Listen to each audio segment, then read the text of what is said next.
Hello and good afternoon. It's the Implementation Committee for the 9th of June 2022 at Cromwell. I'm Councillor Carmen Hope. We're chairing this Implementation Committee with Councillor Brian Scott here over on my right. So we'll go through the agenda for the topics today. We have an apologies. Yes, we do. We have one from Councillor Michael D. Here's an apology. And Councillor Gretchen Robinson. Sorry, we're not here. Could we have a mover? Thank you, Councillor Wilson and Councillor Forbes, first and a seconder. Public forum. We don't have. Oh, my apologies. All those in favour, please say aye. And against? Carried. I do apologise, everybody. Gosh, public forum. There are no requests, but we do have a presentation shortly from the Central Otago Wild and Let's go through this agenda and then we'll get you Mr. Murray and Mr. Beaumont to speak. That okay? Thank you. The confirmation of the agenda. We've got no additions to that, Ms. Spector. Okay, thank you. And conflicts of interest. Now, remember you have to step aside if you have any. For this presentation and this part of our committee here, what will happen is I will present 8.1 and I have a conflict the gravel extraction in 8.2, so I will step aside, which Councillor Scott here will chair, and he'll also chair 8.3, just so we know that we will be both supporting each other on that. Conflict of interest is done. Number 5 is confirmation of minutes, 14th of April 2022 Implement Committee meeting. Would somebody like to move that they are true and correct reading? A hand would be good. Councillor Wilson and Councillor Forbes. All those in favour? Aye. Please say aye. Against? Aye. Carried. Thank you. Thank you. I think that might be Councillor Calvert. Thank you, Councillor Calvert. And open actions from resolutions of the committee.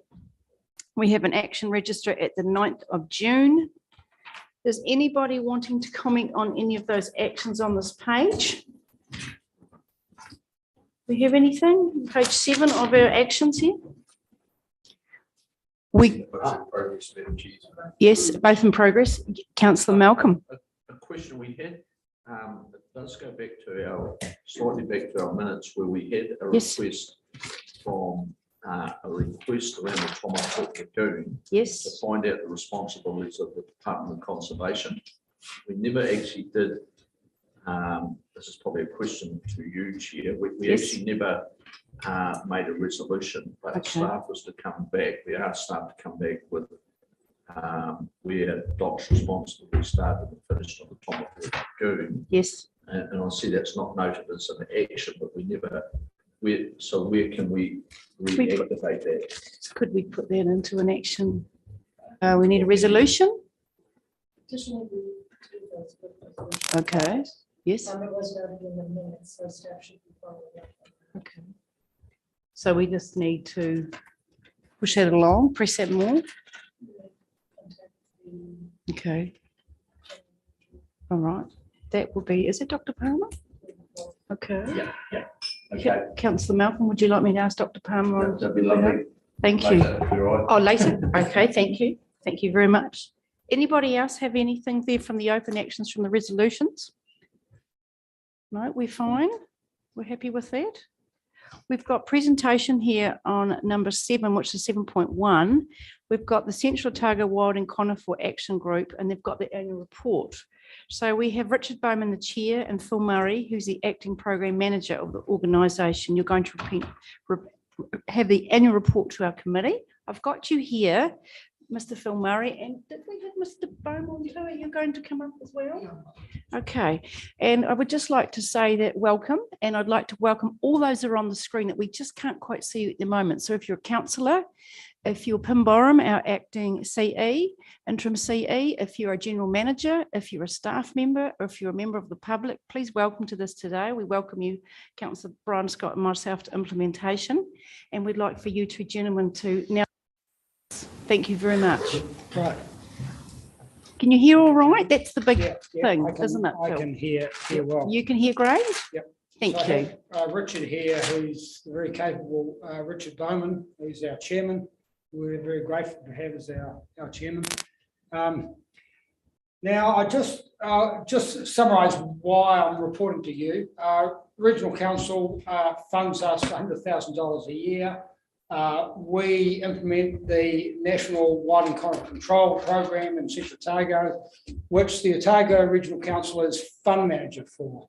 And also, wild and conifers are a pest plant under your Regional Pest Management Plan under the Biosecurity Act. So that's why I'm reporting to you and why you have interest and responsibility of Wilding Pines. Now, I just want to go back and just run quickly over the genesis of the group. We came out of public concern voiced in Central Otago about wilding conifers.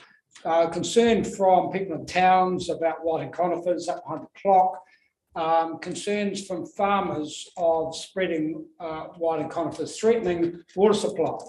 And the big issue, then most pressing issue, was around Naseby Forest. And farmers have been fighting wilding conifers around Naseby Forest for decades by themselves. So we were set up as a community group with the support of the Central Otago District Council. We did a strategy and we carried out a control program, partly funded by landowners. We used to be often 50-50 in those days. They were so grateful to have some funding support. But we got funding in those days from Central Lakes Trust and from lotteries. And Regional Council, I think, funded us 10K in those days. And then the national program came on with 16 million over 4 years, which increased our funding, and the landowner contribution dropped to 20%.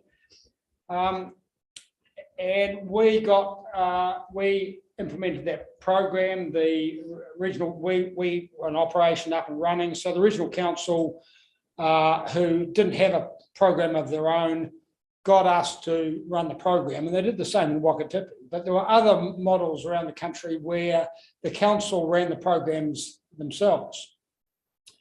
But we felt we were a good model for engaging the public and winning hearts and minds. And we were based on the notion that we are assisting landowners to solve their problem. So it was very much the community dealing with their problem, with the assistance of funding from, in this case, under the national program, central government.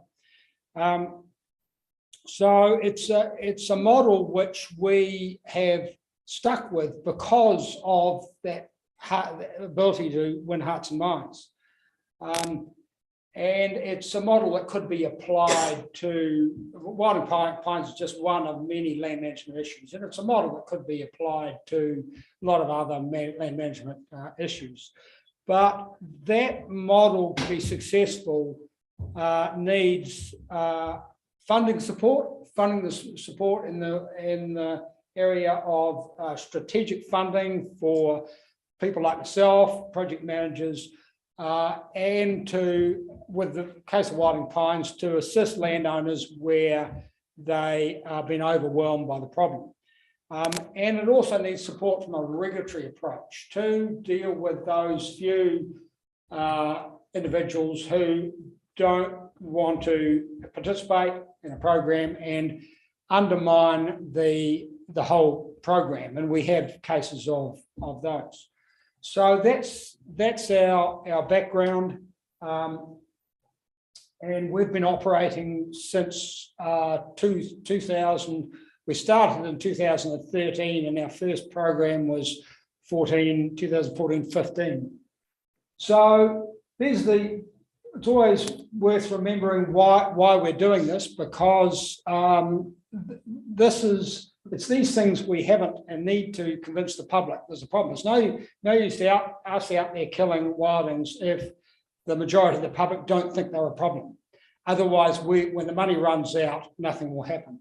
So those are the major adverse effects of wilding conifers, and they're significant. They are the reduction of water yield in the dry areas can be up to 80%. So the range was 40 to 80. We'll be at the high end in these dry areas. And as you know, water is gold in Central Otago. Loss of landscape and biodiversity would be a big one.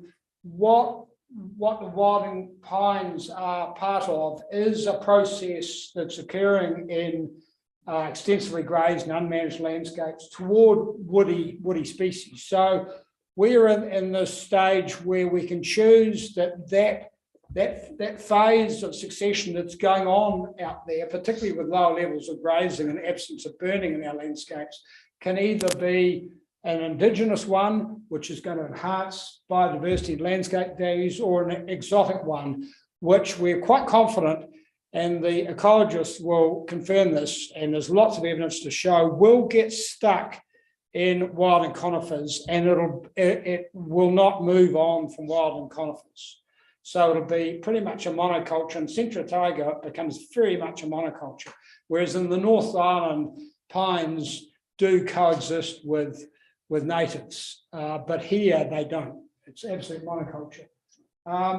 Increase in wildfires, and we should have had enough examples of that around. The Ohau fire should remind us of that. So the fire regime in Central Otago would be akin to New South Wales or Southern California if we let it go. And of course, loss of production options, which people around Naseby Forest know all too well. And the challenge we have as in addressing this problem, and it's not dissimilar to climate change, in that how do we convince people that these things are a really significant threat to them before we've actually got there? Because once we've got there and it's demonstrated in the landscape, it's too late. So if we hadn't have been working out there in those last 7 years, you look out the window here and this landscape would look quite different. But it's very difficult to convince people that it's a problem until it's actually occurred. So we are putting a big investment in, and Richard and I today are talking with our newly engaged information communication coordinator, thanks Richard, communication coordinator, who we've taken on specifically to manage the message, to get the message out there, because that's going to be a big part of it. Now this looks quite dense, but this is the goals which the Central Otago Wilding Group have for wilding control. And I would just want to just indulge you a bit, if you give us time, just to go through these and just report on how we're doing. So one of the first goal is all vulnerable landscapes within Central Otago District, such as the high country and areas of landscape and ecological significance, are clear of wild and conifers. Well, how are we doing on that one? Well, we've pretty much got that one covered, but it's going to be continually affected by some of these ones further down. So we've got them out of the big landscapes and the most of the big landscapes and the more sensitive areas. This is within Central Otago District, of course. Okay, the second one is wild and conifers are controlled and seed sources are removed or reduced to a level where most landowners in Central Otago District can reasonably expected to maintain control of wild and conifers on their properties themselves. So that's where we want to go to. So we get this in a position where you as the regulatory agency can reasonably go to landowners and say, you must control wild and conifers on your place. And it's reasonable to expect you to do that. And it is financially and physically capable of you doing that. Well, we aren't there yet. In fact, we're a long way from there because we've got wild and conifers controlled over most of the landscape, but we're a long way from getting rid of all the seed sources. So that's a hard nut to crack, and I think I'll just deal with that in the third one. So all landowners are actively removing wild and conifers prior to coning age on their land, except for where there is an agreed active progressive management or containment program. In other words, that once we've gone in there, farmers are out there controlling them themselves.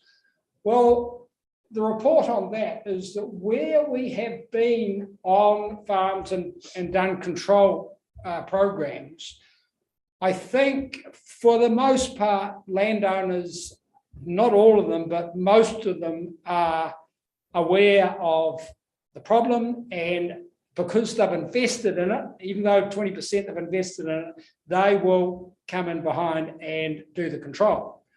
But those ones who are outside the program, in other words, they haven't had a big enough problem to attract our attention, I don't believe that they believe it's a problem until it becomes a problem. So this is the conundrum that we're in. So until we can get out there and make landowners aware that it's a problem that they need to deal with before it becomes a problem, then we're just going to be, running into this expensive problem of dealing with it after the event. Councillor, excuse me, Phil. Yeah, Councillor. Sorry, Wilson. you used the word all landowners and then talk about farmers. Yeah.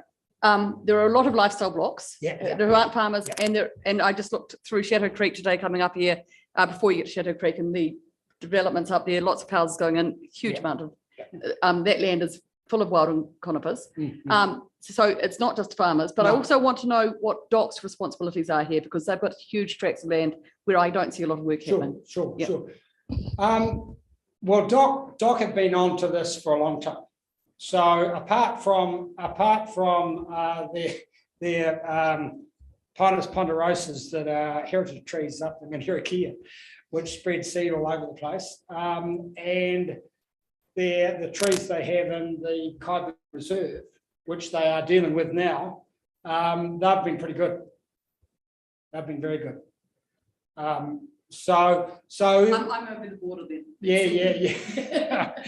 but they have big areas of very vulnerable landscape, but they have been very good because they have been aware of it, and the values that they're protecting are absolutely threatened by it.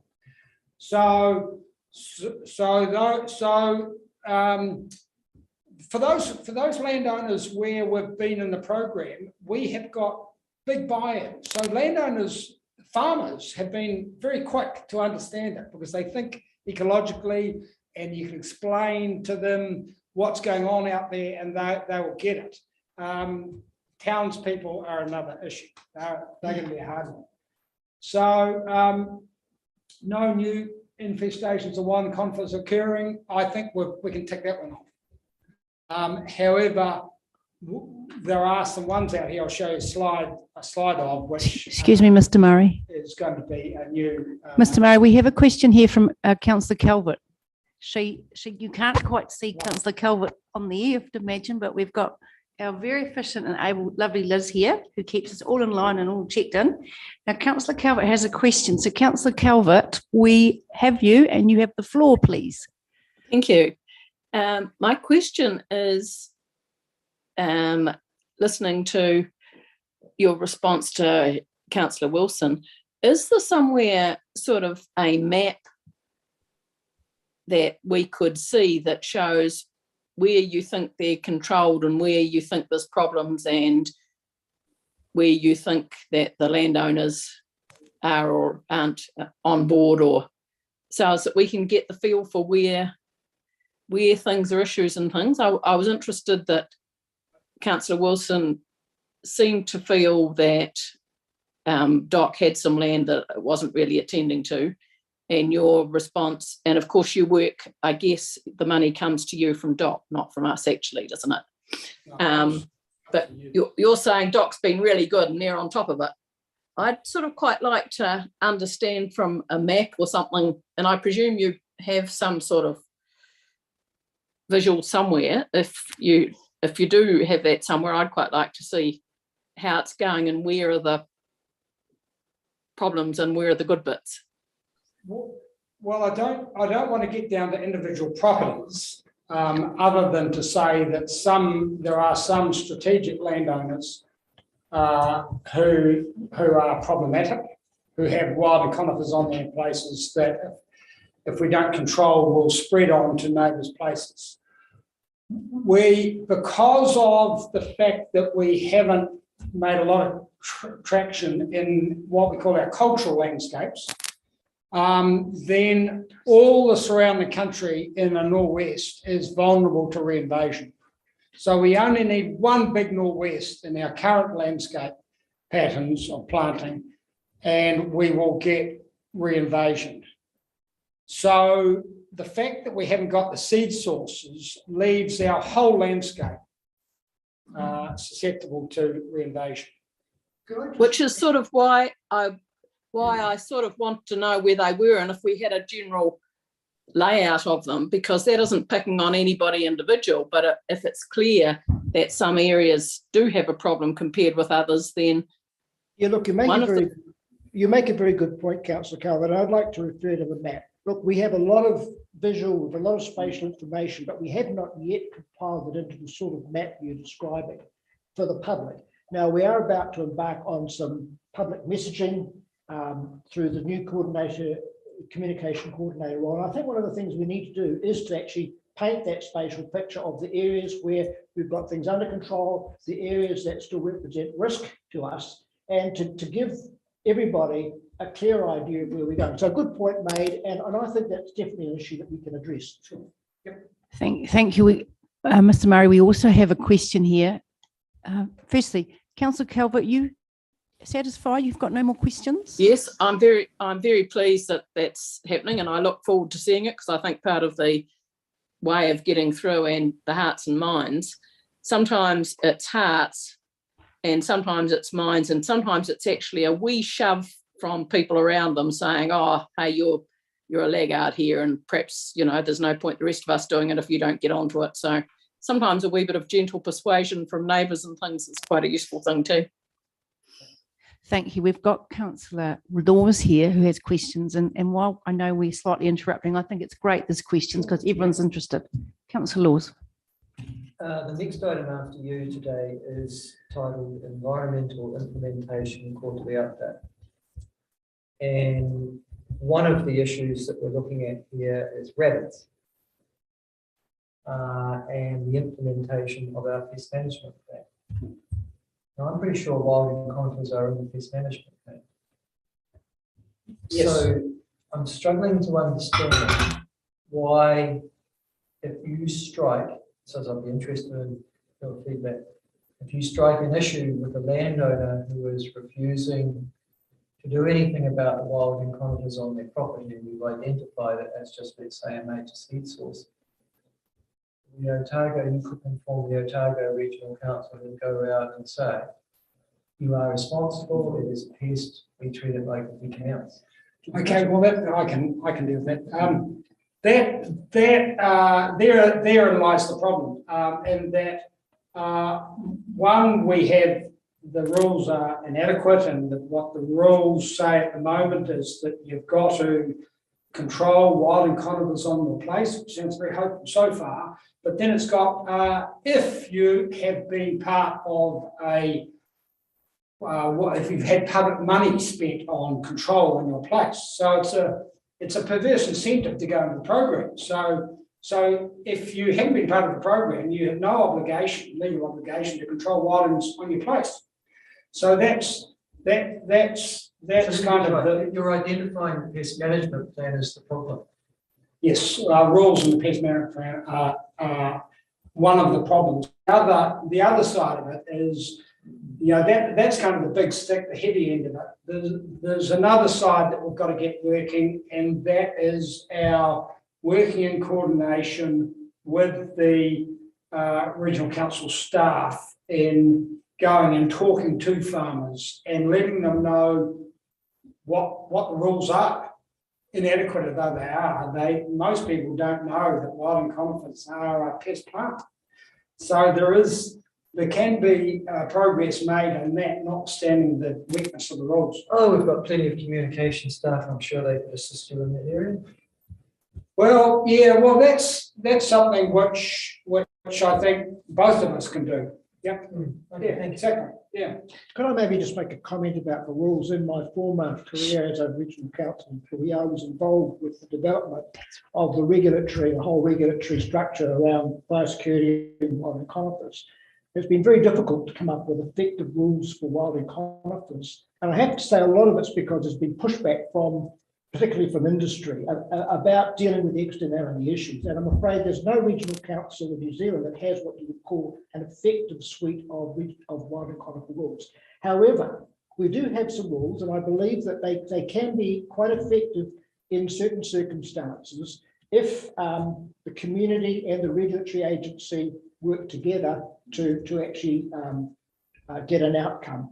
So whilst they're imperfect and potentially challengeable, I believe they should be used where they can. And then if they fail in the future, then the onus is on the regulatory agencies and government to come up with a framework which will actually deliver. Yeah. Thank you, Mr. Bowman. So just getting to our last goal there's a high level of knowledge, understanding and commitment amongst landowners, government agencies and communities in maintaining landscape free of wildness. Well, I think we've got the most awareness amongst farmers. Yes. Probably the government agencies we are doing well on. I think we've got central government on, we've got regional council on, Central Otago District Council with its own land are coming on.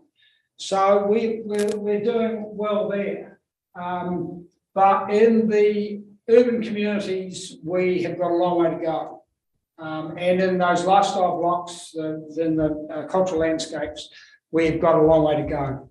If it's because they aren't immediately affected by it. Landowners are immediately affected by it if they get out of control. So they've got a good incentive. So let me just get this right though. You're after chopping down every pine because that message seems to be coming through. I'm sure that can't be right.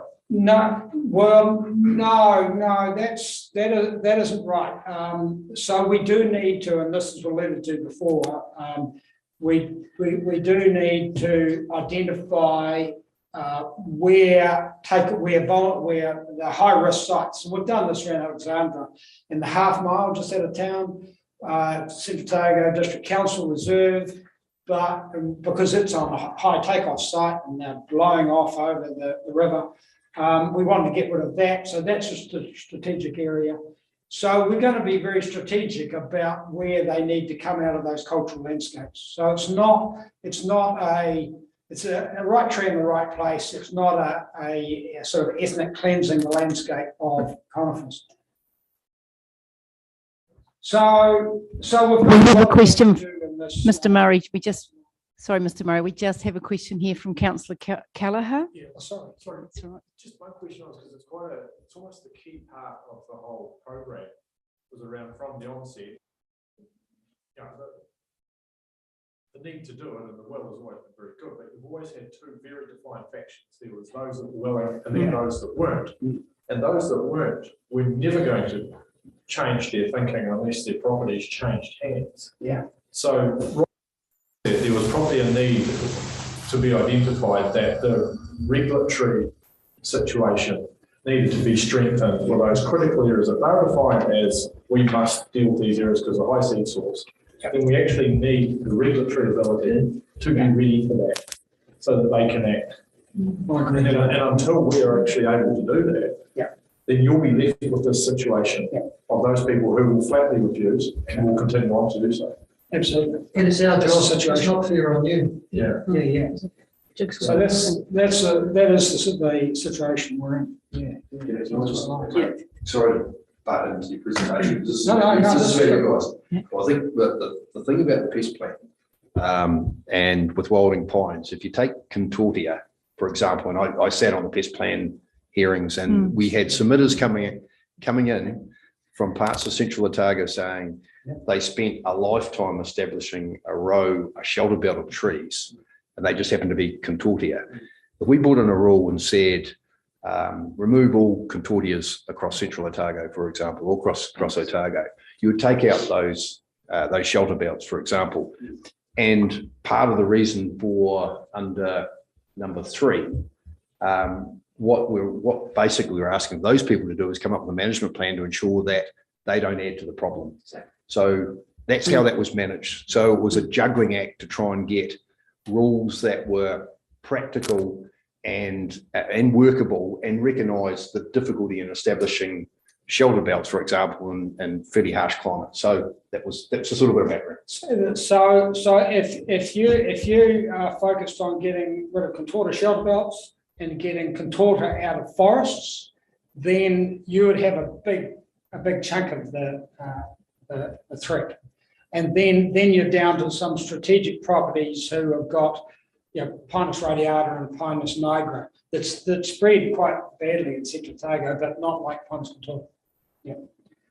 Right. So that's the area we work in, basically Central Otago district, and it's the beauty about working in this area is that it is a similar landscape, and it's a community of interest where people kind of think alike and they feel as though that's their neck of the woods. So working in your own community of interest is important.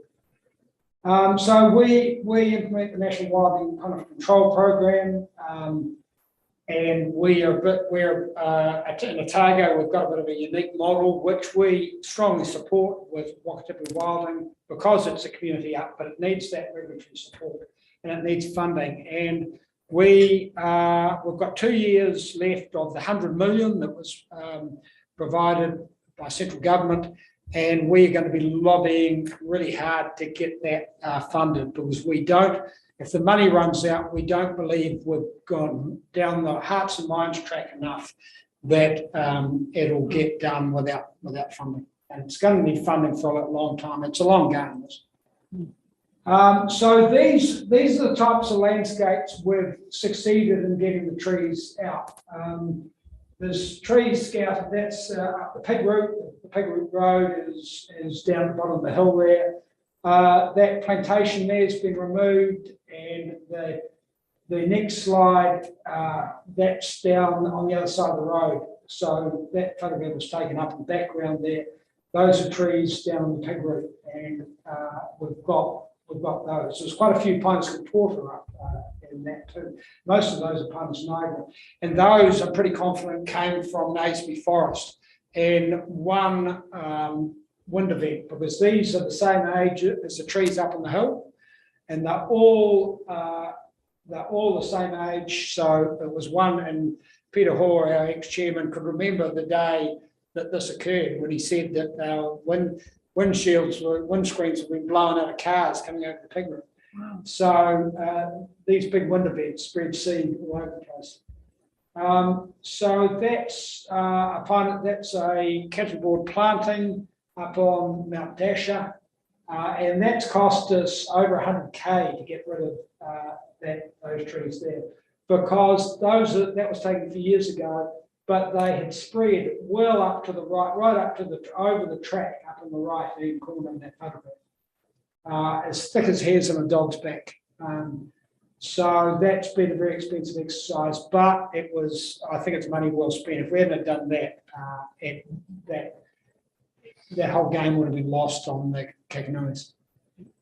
So, and we've got rid of trees in this landscape. This is the head of the Menhirakia, the Dunstan Mountains in the background. So we've got trees out of those landscapes. And this is a Naseby Forest. So we've actually got rid of those trees there adjacent to the forest. We boom sprayed those. That's a wee while ago. Those, by the time we boom sprayed them, they were all much bigger and thicker. But we haven't totally won this game, because the seed source is the forest. Earnslaw won. We're working with the regional council staff with those guys, and we have put pressure on them to plant around the outside of their forest, which they're doing with Pinus attenuata, 5 rows of attenuata, and to get Pinus contorta out of the forest. And they're on that road. They take a bit of pushing, and you've got to keep your foot on them. But Otago Regional Council have been good working with those guys. But turn around the other direction from these guys. and there's clusters of trees up there.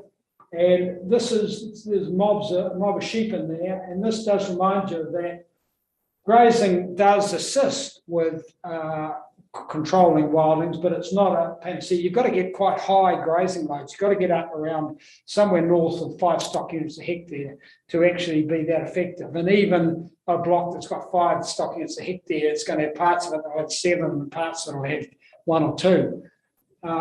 So there's a lot of money to be spent there yet. We have yet to get this under control. So there's way more trees than you can see there.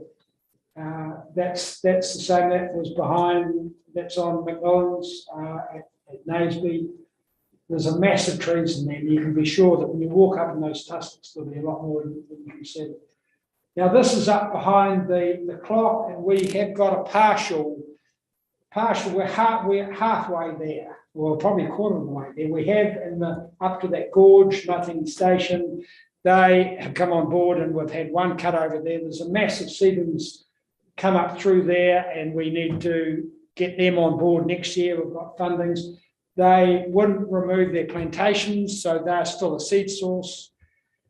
So that was kind of, you just take what you can get. They allowed us to go in and control the wildlings, but they wouldn't let us take the seed source. Well, no, it's not. It's actually not the only seed source. It's one of the seed sources, but it's very clear evidence that they're spreading out in the forest that they've kept. But the property over the gorge, which is right through the middle of the photograph there, that's Riverside. He won't engage in the program at all.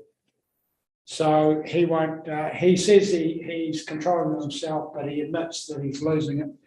And I've actually got a photograph. So that's on Riverside, and that's how fast they're spreading in there. So they are just really ramping up there.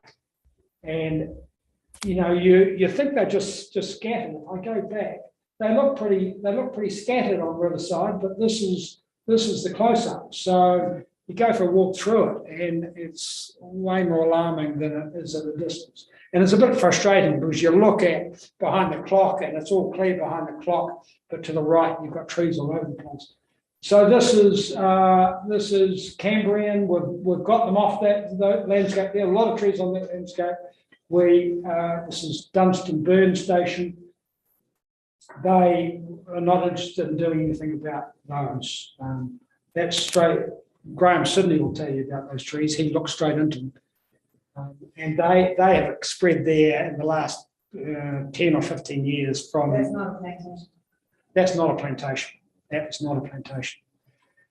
So this is just out here.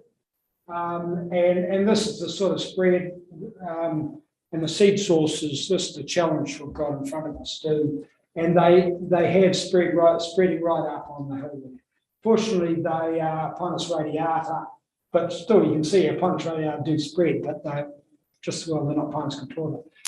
But this is another problem. We're saying we haven't got new seed sources, but this is going to be our new seed source. This is the forest up above Lake Onslow, Douglas fir forest. It is it's only spread a bit for 2 reasons. One of them is that it's just reached coning age. And the other one, we haven't had a huge wind event, but when a big wind event coincides with this having a big coning season, that range in the background is the Lammermoors, and beyond that is Te Papanui Conservation Area. So they're already starting to spread into Pat Garden's place. Yeah, I've forgotten the name of this place. But Pat's concerned about it, and then Beaumont Station are extremely concerned about it, and I've just done work on their place, so they're like really onto it. But they're going to be overwhelmed by spread. They're very concerned about spread from there, and boy, Douglas fir spreads in that country. But it's these are like the real hard yards. So this is Cromwell. Lots of conifers in there. So to get that community, some of these community part of this community are really on board.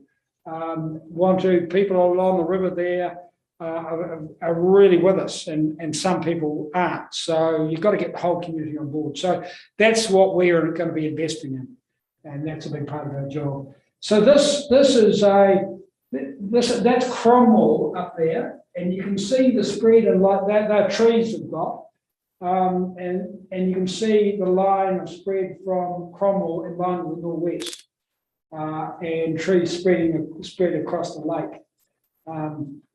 So that's the pattern of spread you get from the town. So that's what we've spent since we've started. I think 7 years in there. We've spent a bit over $3 million. You can't take too much from the area because sometimes you're doing a big vast area that's very expensive. But the picture there is we are working over a very big area, and we've gone over a lot of country. But we ain't there yet. So these are the... Councillor Scott has a question for you, Mr. Murray, please. Sorry. Thank you. I was talking to Richard about this before and built on Hillary's question. So in terms of achieving the goals, where are we at? Like, are we making progress, or are we halfway there, or are we moving backwards? No, we are making progress. If we hadn't done what we have done in those last 7 years, it probably wouldn't be worth starting, because it would have been too late. It would have been lost. So what we've done is we've brought them down off the big landscapes, and they're under control. But we have a big pause where we've got to invest big time in hearts and minds until we can make inroads into those seed sources. And those Pines Contorta shelter belts and things like that, they're the first cab off the rank for. So if you had to pick a number, what is it? Are we 50% of the way there? Oh, Richard. We don't actually have, in New Zealand, a clear way to define progress with this program. I mean, Phil's got the inputs, the money that goes into it, the outputs, the hectares controlled, but the outcome was set out of those goals. And I think the outcome that's probably going to drive this is actually being able to hand land back to individual landowners, land managers, and give them the responsibility for managing any residual problem in the future. So I think the metric we're probably going to come up with is how much land is under control and how much is going to be handed over. Now, so far, we haven't handed any land over, handed it back in Otago, but I know nationally they're working on this transition strategy, if you like, is how do we actually hand it back? It's not going to be a short or simple process, but I think in terms of a measure, which we haven't got yet, I think that hand back is going to be a key part of it. And that's going to be our goal, is handing it back. Councillor Malcolm here has a question too. So just Thank you. Going back to the pig root one. So we've gone and cleared all that. Yep. So why won't you hand that back now? Because we haven't got Naseby Forest to a state where it won't, in another big wind blows seed all over the place, because you're going to be in a position, and your regulatory people will be in a position where they have to impose rules on someone to control wildings on their place. They're only going to be able to do that if it's deemed to be reasonable, it appears to be reasonable. Now, if they're having seed rain poured onto their place from someone else, you won't be in a position to impose. It'll be unreasonable to impose rules. So the one you missed that I saw on the way up here, because I've been watching that block for quite some time. So who's going to get that apart from me when I go home? Well, we hope the landowners will do it. Yeah, that's cool. Yeah, exactly. We hope the landowners will do it, but it's going to need visits from the regional council to remind farmers. There's going to be a phase there where regional council staff are going to need to be way more active than they are now in reminding farmers that it's their responsibility in that transition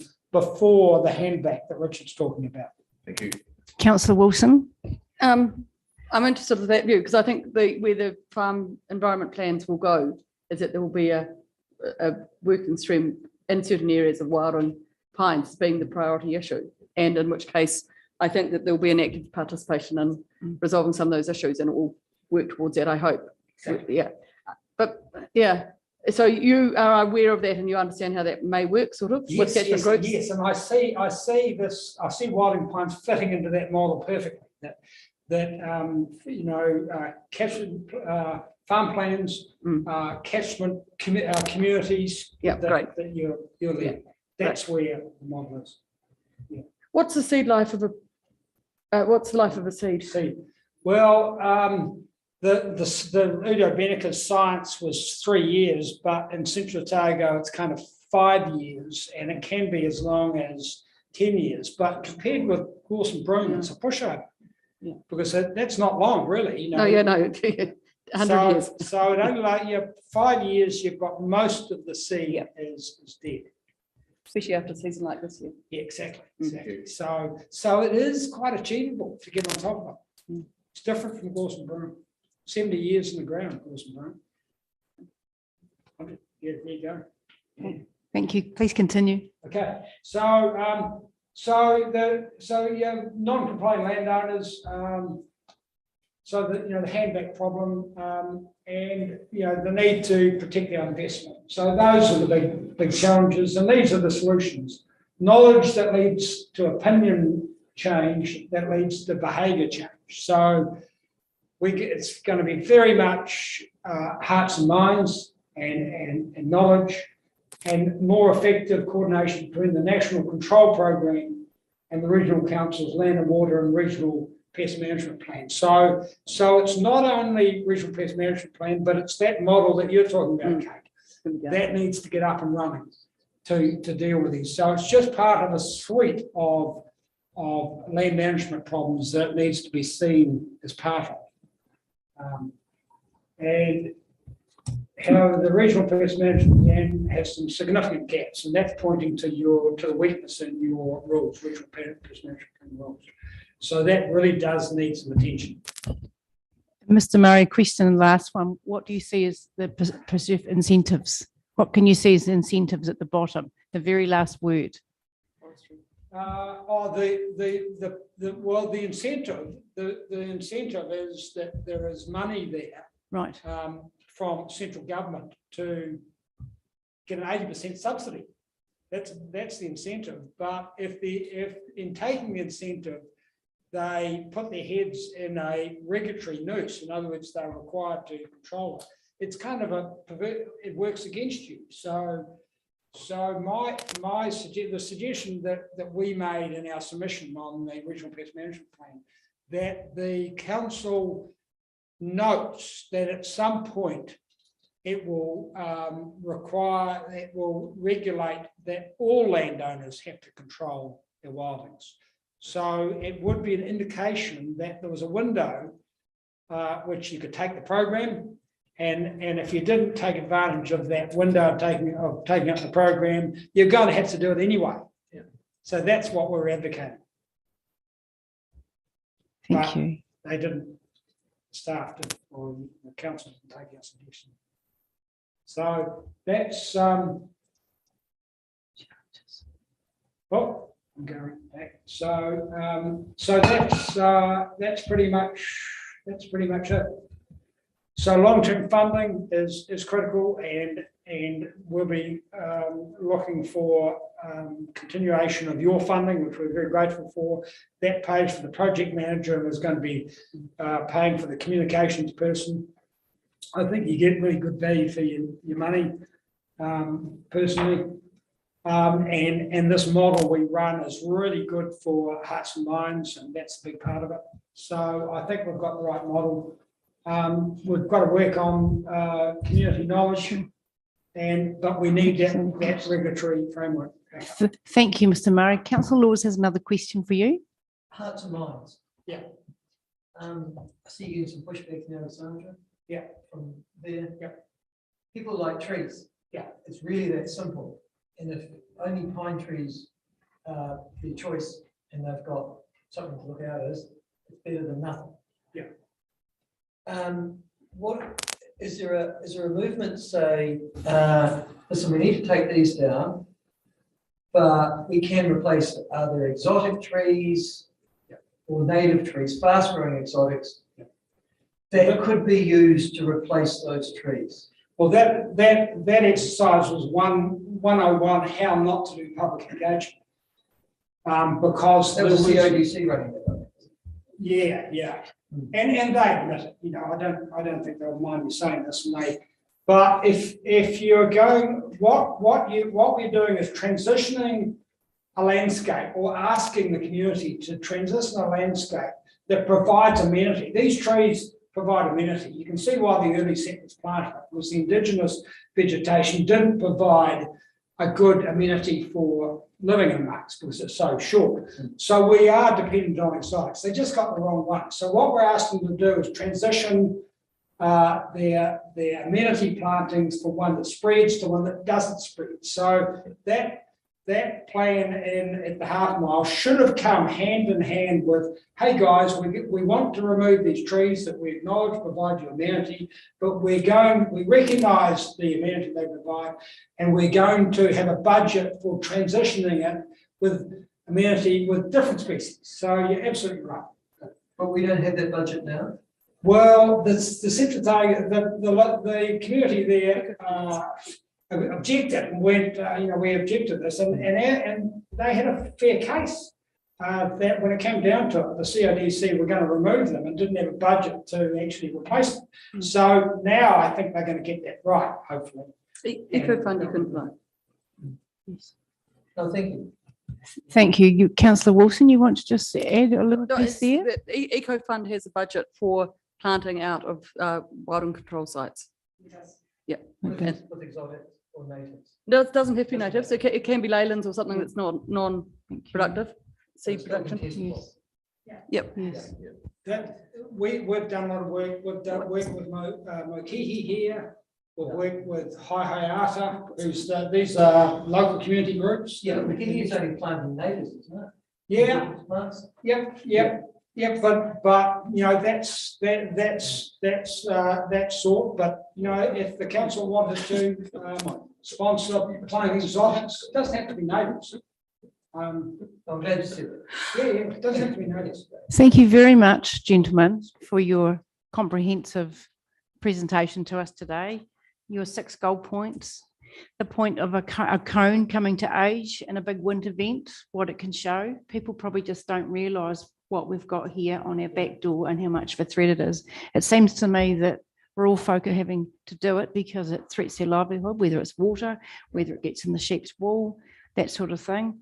Others are obviously, we need to change their way of thinking.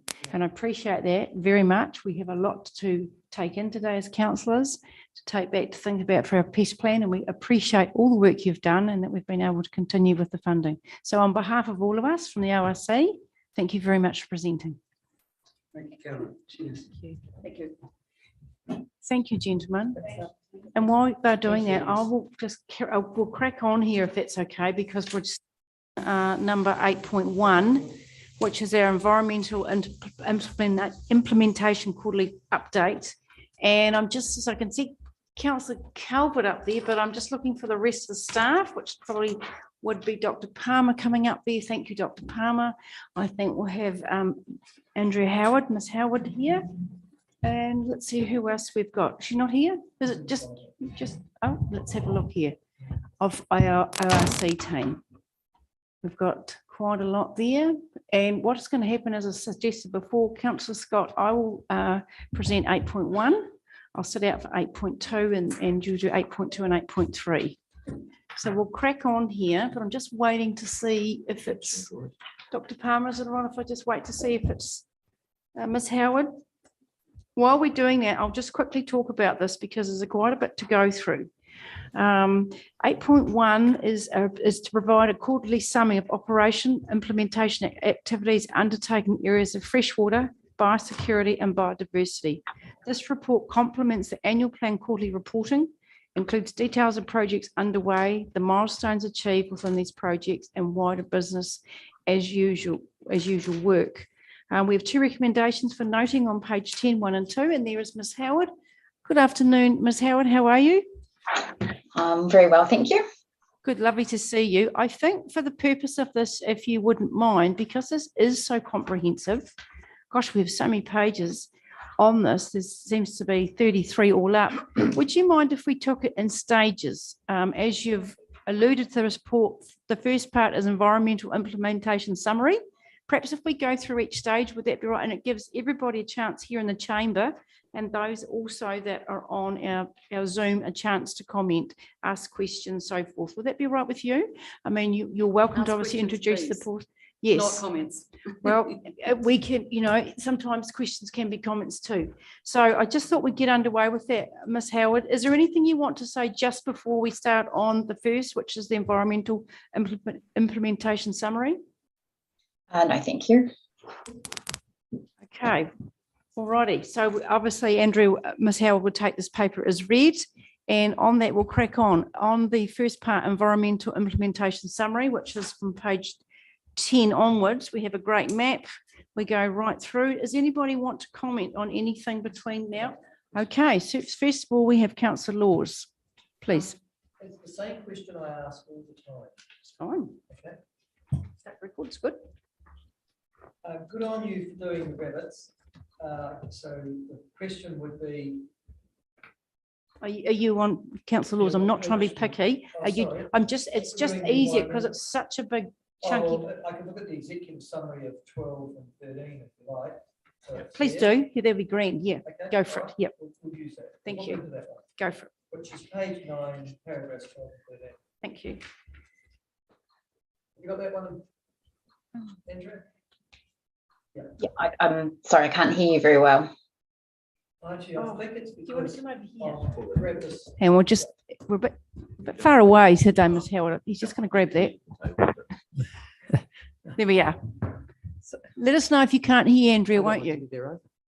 So what we'd like jumping to is to page 24 of the report. No, really. no. because this is but 9 is a summary of page 24. That's correct. That's Oh, right. I apologise. Sorry, if we're doing it Hang on. section by section, we're going to be all over the place otherwise. Oh, But right. yeah, so it's up to you. Well, I thought it was easy if we just Yeah. start at the start. I agree, which is Yeah. page Yeah. is number 1. All which right, is- so Michael, you're just a wee bit ahead. Can you wait? I'm just, am I right there? You should be beside the map. We're going from, the first part is environmental implementation summary. It's just because there is so much information. So And- that would be item 6 there now. Page Yes, 10. so this is, for example, page 8, page 9, page 10. And then. All right. And the Okay. only. No, I'm more than happy. Is that No, right? It's not no, being fit in. nitpicky, but there's No, just you know so me. much. I just want to Thank you. fit. I Des. don't Right, want to Does cause a anybody fuss. got anything on this first part? Councillor Malcolm, you had your hand up. Yeah, on. Thank you. Item 14. And that comes back to the Wilding Conifer thing that we've just had. There's a Yes. comment there, despite, and it's on page 9, bracket 14. Despite the good progress the program is presenting project management and health and safety issues, partly due to the complexity of the delivery arrangement, steps being taken to address. What I'd like to know, what are those issues, and what staff time is being taken, and where does our responsibility start and finish with both the project management and the health and safety issues? Is it Ms Howard or is that Dr Palmer? Would you Well, like Madam to Chair, answer? Can you just clarify, are we stepping through the executive Yeah. summary or are we stepping through the No, that's- report? Can you just yeah. please You're She's clarify making the that? same mistake I did. Sorry, Yeah. I 'cause I apologise. think it must be at the end. Yeah. Start from paragraph 16. Yeah, Yeah, paragraph 16 onwards. yeah, yes, paragraph 16 onwards. Let's do it that way. So for example, it's page 10, we've got the map on page 11, we've got the 2 lots of the fundings, Jobs for Nature, what we've been doing here at Otago Regional Council, And that's it. and then we're going that way. I just think it's easier, just because there's so much to get through. If anyone has a better suggestion, please. I've got a Co-chair. question on page 15. Am Thank I you. jumping ahead too fast? No, I Jumped- think. No, he no, has. Yes. He's jumped. Listen, I have to. If anybody is have, happy on the right. first paper, if everyone's happy on the first We're at part. 10 to 13, I think, is the pages we're Okay, discussing. Okay. fair enough. Yeah. The next one's Have I got that right, Kate? Yeah, sorry. No, but you're That's playing all right. headmistress here, and I think you're No, right. no, I think it's just getting into, we're all happy. We have that question? Yeah. Go for it. Co-chair. Or do you want me to?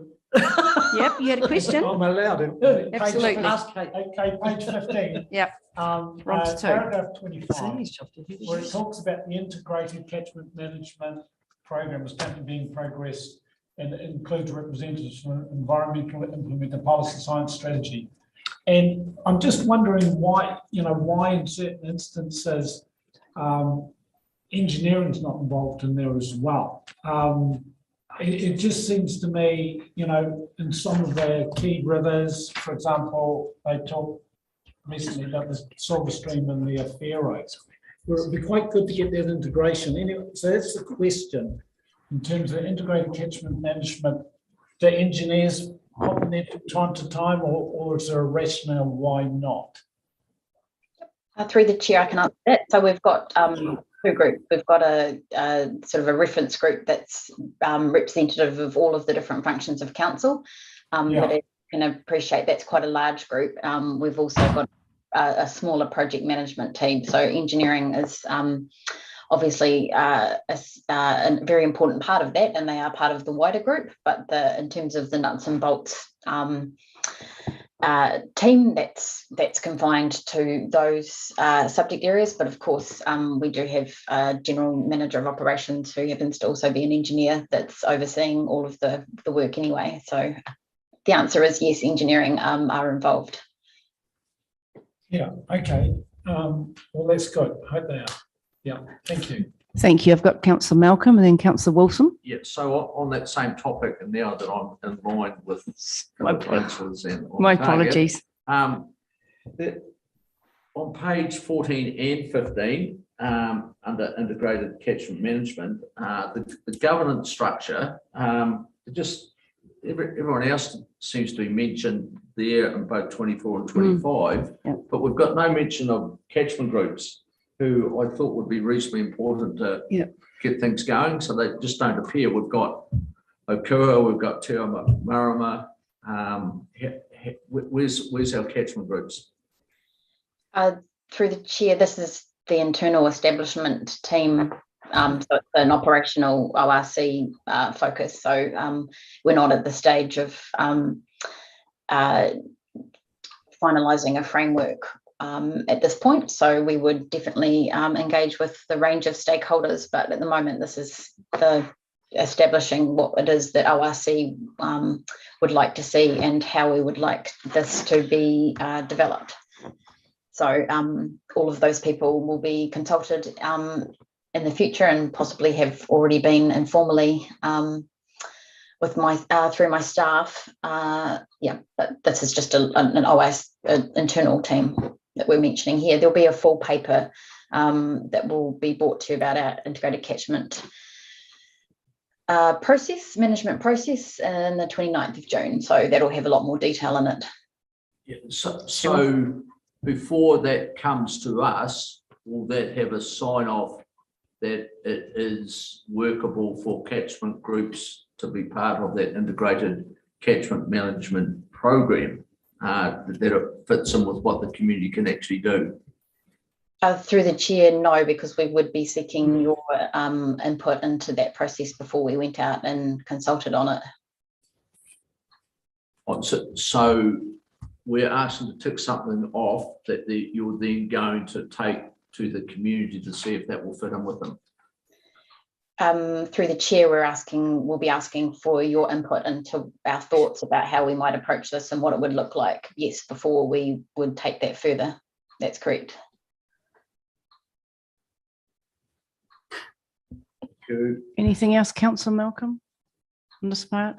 Councillor Wilson, then followed by Councillor Calvert. My questions have been largely introduced by the last two That's all questions. right. I You have have to a say that question. we've set up at huge costs a group called the Otago Community Catchment Community, who are really overstuffed that where communities are on the catchments. And I'm just surprised that, considering we fund them, that they haven't been consulted on this, because they've got a really good idea of where people are at. So is there an opportunity to do that? I think they should be right up there with a lot of our own staff and understanding that. Is there an opportunity to do that? And I've got a subsequent question. Yep, so through the chair, so this is, I think in the annual plan, a 5-year program, and we're about 6 months into it. So we're at early stages. Important to remember that integrated catchment management takes into consideration all of the environmental domains, so not just water quality, which is the primary focus of the majority of catchment groups. So there are probably a couple of hundred stakeholders in terms of community groups that we'll have to engage with through this process, of which target catchment communities is definitely one of those, and we have regular contact with them. So again, we're just at the very preliminary stages of working out what it is we would like to deliver in terms of integrated catchment management.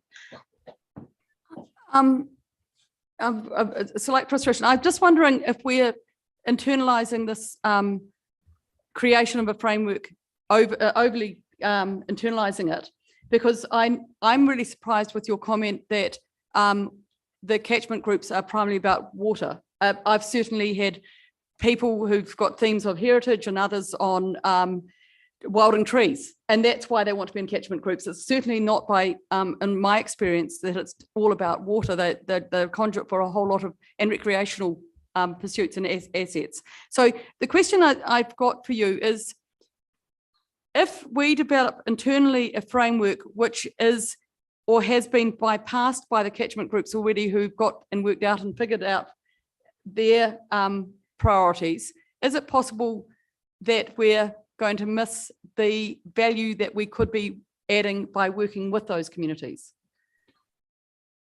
Through the chair, we would definitely intend on talking to target catchment communities, and we may very well have. I have a staff of 31, so I'm not necessarily over every single conversation that occurs, so I can check back on that, and we're more than happy to have a conversation with the target catchment communities before this paper comes to you at the end of June. Thank you for that answer, Ms. Howard. Councillor Calvert, you're there up in the clouds.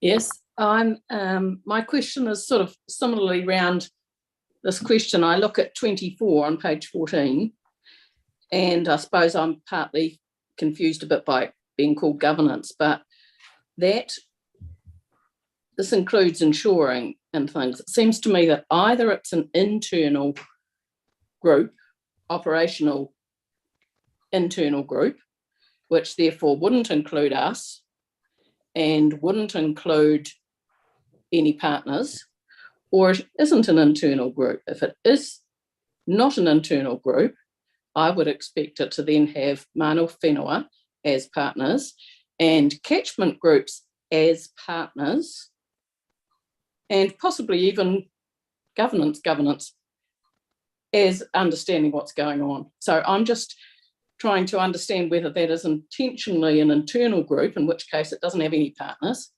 or it includes partners, in which case, if it has mana whenua as partners, why would it not have integrated catchment groups as partners, and possibly us?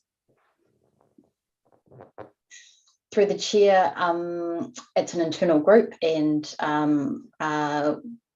we have mana whenua as partners in that internal group. When you say that it isn't, I don't understand that. Sorry, I don't mean I don't understand the concept of partnership. And if it's an internal group, it isn't mana whenua partners as an outside there. That means inside ORC, mana whenua inside ORC, in which case they're not partners, they're just part of the ORC internal mechanism. Sorry, I interrupted you, Councillor Calvert. Dr. Palmer said he would like to respond. Through you, Madam Chair, Ms. Howard is correct. I think I would just draw your attention to the wording are represented at all appropriate levels. So it's mana whenua represented at an appropriate level within this internal group. Councillor Calvert, do you want to ask another question? Thanks for giving that one a go, Dr. Palmer, but it didn't sort of, I do read the thing that says represented at all appropriate levels, but if it's an internal group then it's internal mana whenua. If it's not an internal group, then it should have catchment at all levels, at whichever levels are appropriate. I would have thought if it said also catchment group partners, because we're partners with them as well, or we'd like to be, I'd hope we are represented at all appropriate levels, then that would be perfectly understandable to me. I don't understand though, if it's internal, if it talks about partners, then they're not internal, or are they? I just don't, it may be that I just don't understand. Dr. Palmer has another response, Councillor Calvert. So Madam Chair, this is a work in progress. This report is simply updating you on our progress. As Ms Howard has said, we are bringing you a report later this month. We've taken on board your various comments about mana whenua and catchment groups, and we'll address those in our further thinking in our report to you later this month, where we bring you the framework. Fabulous, thank you. Thank you, Councillor Calvert. Actually, I think Councillor Malcolm might have had his hand up. No, that's answered. It's coming in that. Yeah, framework. that's fine. And I think Councillor Yeah, Forbes, I you did. had your hand up. I'm just looking at Lake Hayes restoration and wondering, we've got quite a lot in flux there at the moment. It looks like there's the Oh, so designers. we're missing the parts in between, are we? We're not. I didn't know where we're going with this. We went from page 4 to 15 and then to 17. So did you want to continue on the catchment groups one? We haven't got. Well, we just care, Councillor Forbes, This is is that, on environmental implementation updates still? Yep. Do you want to continue with that or not? we can, can I just go back and check? Everybody's satisfied with the first one, environmental information summary? Let's just get that out of the way. Is it, we're all right with that one? Then we do number 2, LTB service level measures. I'm just wanting to gauge it, please. So now we'll go through with 3. We've been talking about integrated catchment management program. All right. That takes you to the top of page 16. It does take you to top of page 6. Oh, and yes, you're right about that. There's actually freshwater implementation too. 16, yes. Now, Councillor Forbes. Sorry, I did have a question on Oh, I that. apologise, Okay, go back Councillor to that Wilson. And That's right. I I'll didn't come- know what sort of order we were doing. But in the- Councillor Forbes, can I come back to you Yeah, just yeah, so no we worries. got? Sorry, Right. which page is she on? I'm on page 17. So we just 16.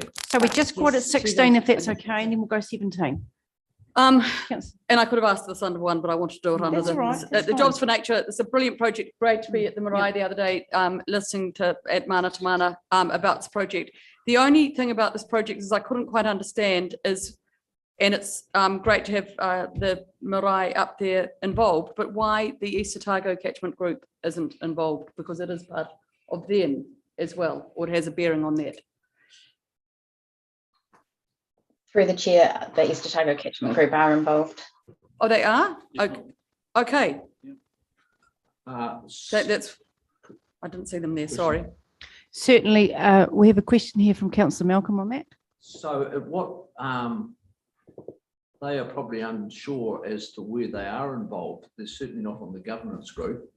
Although the governance group, I understand, is not formed yet. Will they be in fact invited to be on that governance group? And what other part are they involved in? Through the chair, yes, they are part of the will be part of the governance group. We're yet to, we're just in the process of confirming with our mana whenua partners, because we're working in a partnership approach, which means we work collaboratively together. And the East Otago catchment group proposed to be a member of that governance group when it's set up. We've provided, I think, $7,500 to the East Otago catchment group to develop an initial engagement plan. So they were obviously involved in that.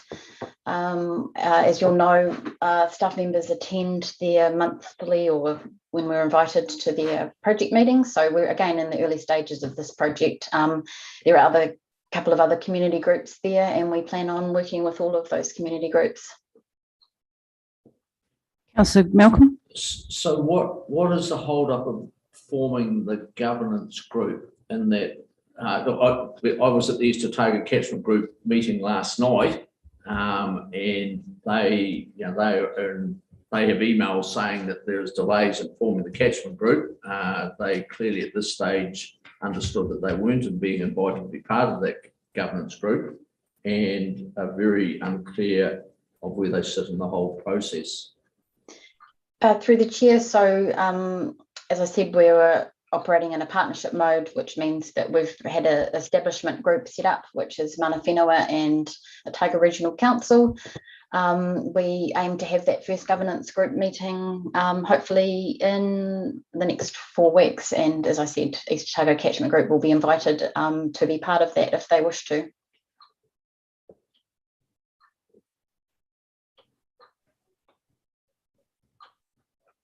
No further questions. Thank you, Councillor Malcolm. Now that takes us on to Councillor Forbes. You happy now for that on page 17, Councillor Forbes? Yeah, I am. And I apologise if we. 19. 19, is it? I apologise and thank you for your. 19, sorry about that. That's my- No, my you're fault. good as gold. We're now on to that. Just, it's not looking entirely clear where we are with, are we still on schedule for, I don't think we are. Are we like Hayes, aren't we Yeah, here? yeah, for Councillor Forbes. September, new Culverden, we're not, are we? It's probably a little bit hard to hear. Would you like to just repeat that? I'm not sorry, sure I'm that just- either. I'm- I'm thinking can. about, Yeah, Oh. so through Madam Chair, I understand the question. Thank you. It's unlikely. We've got some slippage in program around the consenting, which means it will move out a bit, potentially into the latter part of summer. right, But notwithstanding that, we are making very good progress on a whole suite of activities at Lake Hayes, including the culvert. has anyone told Jim Bolt? Sorry, he won't be, he's standing down. Okay. No, sorry, facetious comment, naughty, getting late in the day. Okay, thank you very much. I just was worried a bit about some of the slippage I'm seeing in the culvert design and consenting. Thanks. Thank you, Dr. Palm, for asking that. Anybody else, if anything on number 4, which is freshwater implementation, before we move on to number 5, which is biodiversity implementation? Sort of on page. Where's Michael? Do we need it? He's coming back. He is coming back, and I'm sure that the time that he gets back, we won't have finished to wrap this up. Does there anyone have anything on that at all to do with biodiversity implementation? Councillor Malcolm. Councillor Forbes on 23. page 23. It's the 5. So on the other page, you've got All Day got Bay it. Lagoon. You've got a pictorial, and then you'll have a Google Earth map showing the location of All Day Bay Lagoon. And on the other side is the start of number 5 of the comprehensive biodiversity implementation of Ms Howard's report. Councillor Malcolm, I think you had your hand up. Yeah, I just want to go back, sorry. Certainly. On the integrated catchment and Yes. catchment action plans. Yes, number I 14. absolutely thoroughly support. I just think the concept that we've got and we're as part of our strategic direction, I think they're absolutely tremendous. The only issue there is a couple of, and I'm just wondering of the timing and the pressure we're putting on people within our community and the timeframes that we're actually going to start the implementation of these. At the moment, we're actually going through the FMU process, which is encapsulating quite a group, and we've got consultation that we're going back on very soon. We've got this integrated catchment plan and the catchment action plans coming on board. So what is the timing of that going to be? Because basically the same people do the same job. And I think everyone I've talked to believes we're absolutely on track with the direction, but it's just more the timing. So what is your plans to work out how we're going to filter that into our workload, our work plan into their work plans? Through the chair, so this will be a multi-year program, and I think when Anna presents back at the end of June, it might help with a bit of a more conversation. But integrated catchment management means 101 different things to any one individual. So everybody kind of getting on the same or having this common level of understanding about what it is that we're seeking to achieve and in what time frame, I think will be useful, because at its sort of most simplest form, I guess ORC is playing a coordination and monitoring role, which doesn't necessarily mean that it's adding anything to anybody's workload, or other than us slightly.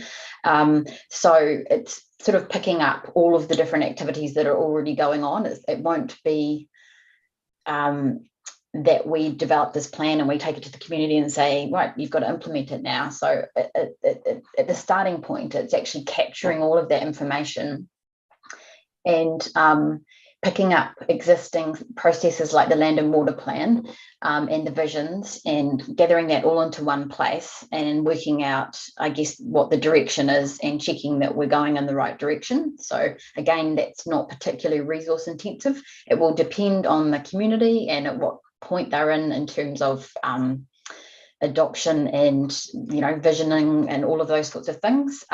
One of the reasons for, I guess, the alignment with the freshwater process is that some of the things that we can do in a non-regulatory space will help with the regulatory requirements over time. So that's one reason why we would want to kind of roll those things out together. But what we were, and I don't want to preempt everything in the paper that's in the process of being written, but we would have community reference groups. They would be, proposed as compensating people for their time, and they would help guide us in terms of pace and ambition at a local level. So we would be cognizant of all of those different pressures.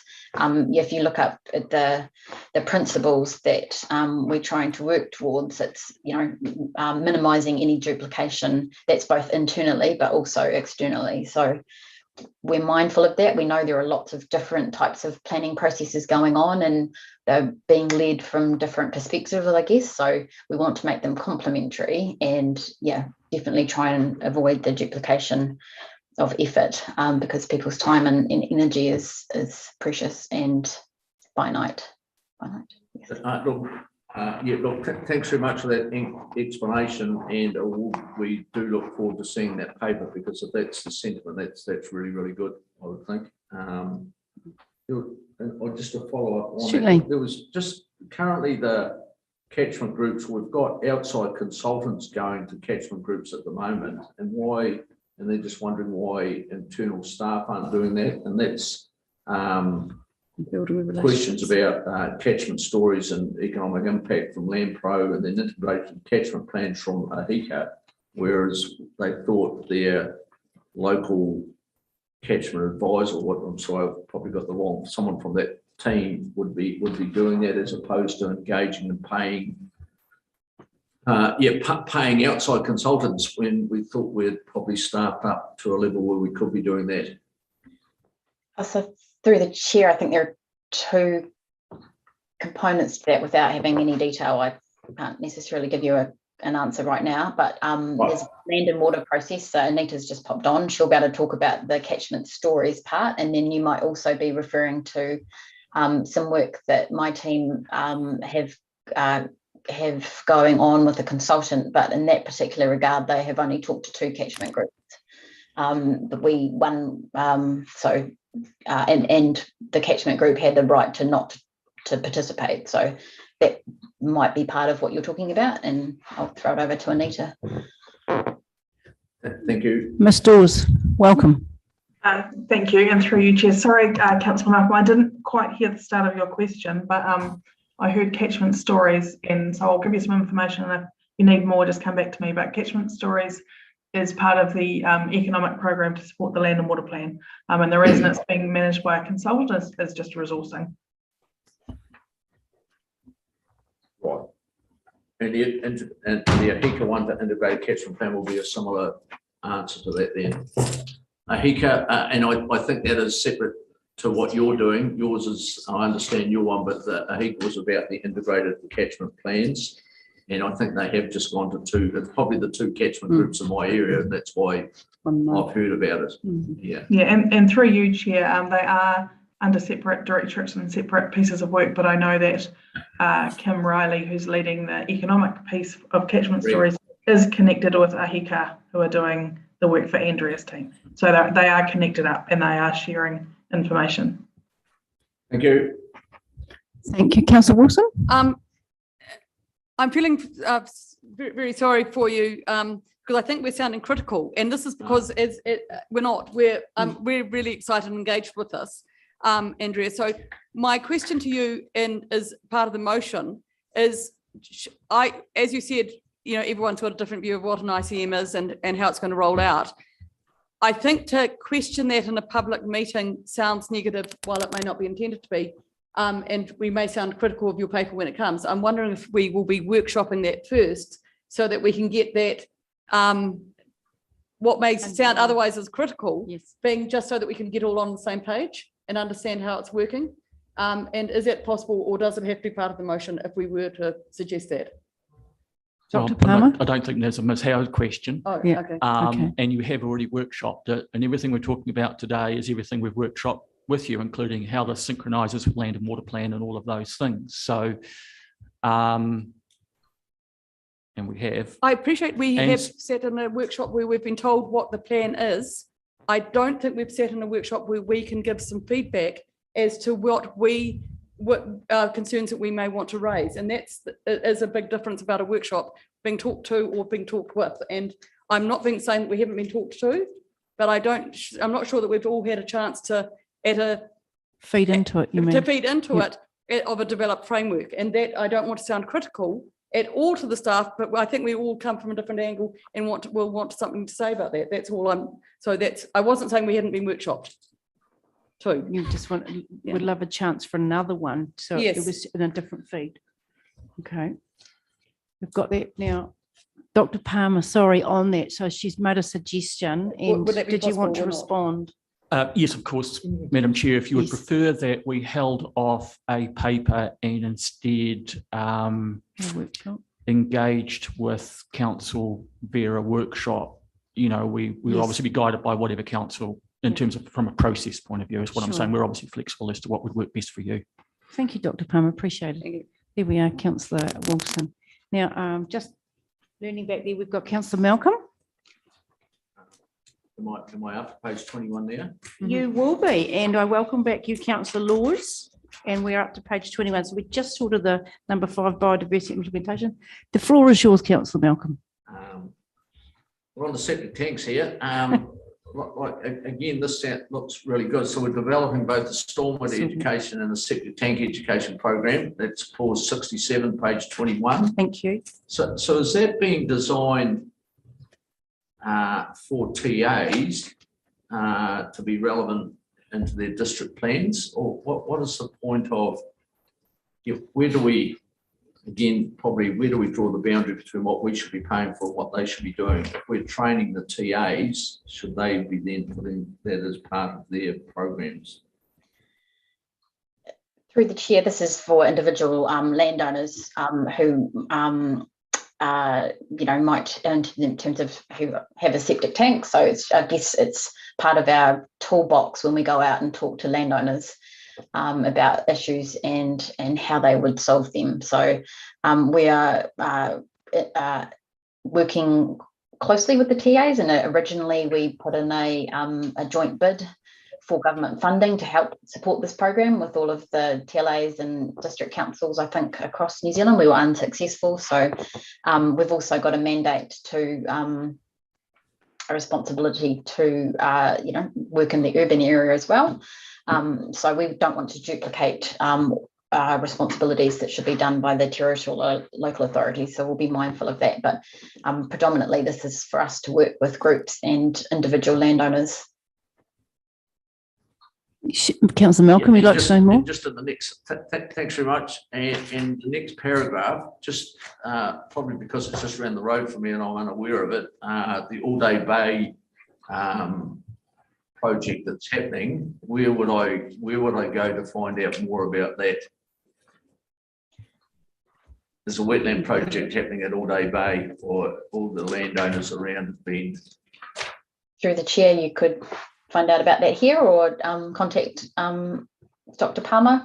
It was a request from Fish and Game as a result of I'm not sure if it was a regulatory matter, but a concern. And so they approached us to do some behavioural change education work with the surrounding landowners, and that's what we've done. So it's not a major project, but it's something that was identified as an issue, a potential issue, and that where the regional council could step in through its non-regulatory team to support that community with a greater understanding of the importance of wetlands and how to protect them. So that's Much appreciated. Thank you very much. Now, was that Councillor Forbes? Have you got your hand up? Yes, we are. Thank you. I just wondered how it's going with these, because there's some awesome, looks like some awesome stuff here, and you're making most of the KPIs and the reasons for the few that are falling off. I just wondered if you could give us a little bit more around that, Anita or Dr. Palmer, around your KPIs and biodiversity. I'm trying to find what page I'm on. I've lost my comment. Through the chair, was it biosecurity and Biosecurity, sorry, have I got ahead of myself again? Might have. But biodiversity does come first in the agenda. Do you want to? Yeah, sorry. Well, Councillor Forbes, we'll just go through just go on to biodiversity. Yeah, sorry, I'm in the wrong place. Thanks, Ms. Howard. Anybody have a question for our biodiversity here? We've got quite a lot going on. Maintain the gains, eco funds. On page 25, Councillor Laws, is there anything there before we carry on to 26? Okay, you would like some questions? Go for it. Floor is yours. Okay, rabbits. I know, it's a bit surprising. Where you go? That's into, we're back into That's page biosecurity 25. now. Yeah.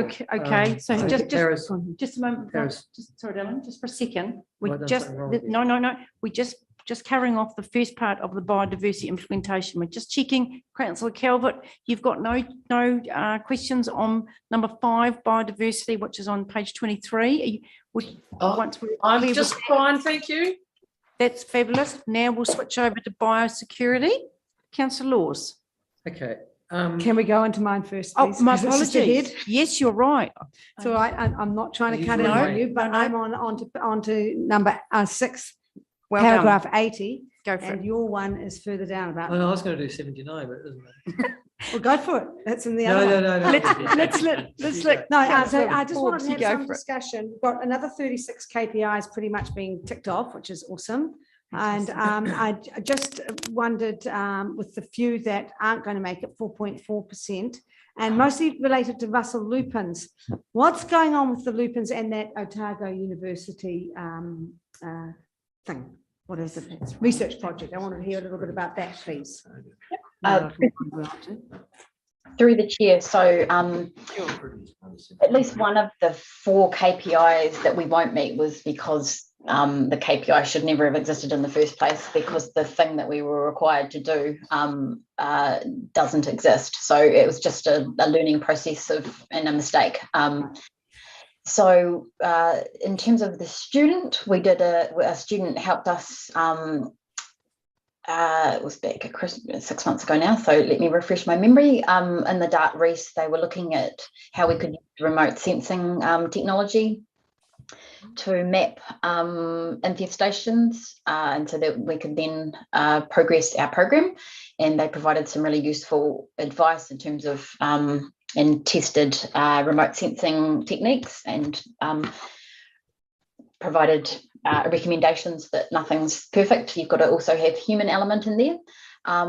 And we've got, I think, that's a program that we do have a little bit more work to do on, and we will address that in the next financial year as we build up our capability and capacity. So that will be a focus, and we're a little bit too ambitious by setting 90 KPIs. And if you take rabbits, for example, we were only meant to do I can't remember, 120 inspections, and we've done 613. So we've just had to reprioritise, but Russell lupins are important, and we will focus on those in the next financial year. Okay, and I just wanted a quick supplementary on Sure. that, and it's really about the students. And is there more opportunity? Is this as a result of you working with the university, or have they come to us and it's a random thing? I'm just wondering if there's more opportunity in that relationship? Through the chair, no, it's not random. We established a memorandum of understanding with the university about 2.5, 3 years ago. And myself and the science manager in the past have regularly met with the university to look at, and I think the CE and the general manager of operations met with senior university leadership people to work out how we could continue to build on that relationship. We had, I think, in my team, we had 5 Internships, summer internships, maybe? And science also had some, and there may have been a couple of others. So we supported about 10 students, and that was fantastic. We got some really good thinking out of that. So we'll just continue to build on that at an operational level. Nice work, thanks. That's all. Thank you, Councillor Forbes and Councillor Laws. You've been patiently waiting. The floor is all yours. I just want to, so it'd be paragraphs basically. Now, Michael, 85. I'm not sure that Councillor Laws, Ms. Howard, can you hear him okay? Through the chair, yes, I can. Oh, good. So it's paragraphs 85 through to, looks like 102. Okay. So that's what we're discussing. All And right. thank you for the full explanation. 2 questions. Well, first questions and then. When you go on these inspections, so of the 169 properties that you expected to do compliance-based rapid inspections, how were they chosen? So was that you'd been there before and were going back to check up, or you had randomly selected 169 properties? Through the chair, we developed a rabbit management program last year to inform how we, what approach we took for this year in those rural areas. And we started with basically the highest rabbit prone areas and areas of historical difficulty. So we can't be everywhere. So we had a program. I wasn't involved in the operational detail of how that developed, but it was a strategic approach. We also respond to complaints. And then we really diverted most of our attention to those community programs in the more built up areas. So we're just in the process of establishing the back to that rural approach for next year, but it should be, and it is evidence-based. We've brought in an expert to review all of our historical data. And we are in the process of working with Manaaki Whenua to update the rabbit prone maps. They were done, I think, in the 80s. And for example, they show that coastal Otago up in Moraki is not rabbit prone area. And we know that that's not true. So we're working on getting all of that baseline information. But our key priorities will be on the rabbit prone areas, but also more increasingly on areas of high biodiversity, as well as the economic values that we're trying to protect as well. Okay. You do night counts, which are the only consistent form of statistical analysis that we utilize. When were they to be done, or when were they completed over the last year? Through the chair, I might have to get back to you. I'm pretty sure we did finish them in April. April of this year? Yes. Yep. So we regularly do them. Again, we've been basically relooking at absolutely everything we do and how we do it. So there's a bit of work underway at the moment to review the night count routes, how we do them, just in terms of the technology that we use, but also how many and where they are. So that work, again, is due to be finalised in the next the next month or so, which will, so we're trying to bring in experts so that we can ensure that we have thought about everything. So that's up for refinement. Okay, well, but wait on, you say that's the future. You say you've done them and you completed them in April. I'm assuming that that's roughly the time of year you do them every year. So I'm a bit surprised I don't see the results or a summary of the results in this paper. Through the chair, yes, that's a good point. We can present those results. I'll have to just double check about that, but we'll present them in the next paper. Can I explain why? And that is because it is the only consistent measure that the Otago Regional Council uses. So I want to know if the rabbit problem is the same as, less than, more than the previous year, because there are also trends that develop from those statistics. I'm sure I don't have to tell you that. That's correct. Yeah. Through the chair, yes. Yep. So that's why we've continued to undertake that work, because we want that longitudinal data. Correct. Well, listen, you don't need to wait until the next committee meeting. If you just shoot it around as an email, that would be fantastic, Andrea. Seriously, because it's missing, and it sort of would make this even more relevant. Because if I take you to the top of page 26, or I think it is the diagram, figure 6, distribution of rabbit inspections. Interesting, it's the same figures as the Boris Johnson leadership spill. Now, at 59.41 in terms of percentage. Now, we think that Boris Johnson's a dead man walking now at 41 fails. So I hope that's not a sort of an extrapolation to how good our argument is for rabbits. So you see, I'm looking at that and I'm thinking, oh, 41%, that's quite high, isn't it? And that's another, do we have a statistic to strap that by, or is that our very first statistic that we've been able to do? Like, for example, if you were to do that in the 12 months previous to that, what would that be? Through the chair, I'm not sure I understand the question, but it's going to take a bit of time to fundamentally change absolutely everything that we're doing, and we're well into that process. So there is a little bit of a lag effect in terms of inspections and re-inspections and all of that. So we want that non-compliance to be down, but we've got very robust enforcement procedures now that didn't exist 12 months ago. So Andrea, to cut it short, that would be sort of like your baseline now. So that's correct. Yeah. Okay. And we'll measure next year against this to see if, okay. All right. And the only other one was night counts, because that's the only other stat we've got. So if we could get that, it'd be fantastic. And finally, the last question is, I notice on page or para 97, you're talking about a perceived, you're saying that the Department of Conservation and Land Information now are, I'm not quite sure if you're being diplomatic, or it seems that you might be, just from your smile then, that little cheeky smile. And I'm thinking to myself, she's being diplomatic by saying that TAs and government agencies have always been our bête noire, because it's difficult not to enforce stuff with them, as you know, when we're going out after the private landowners. Are we making any progress?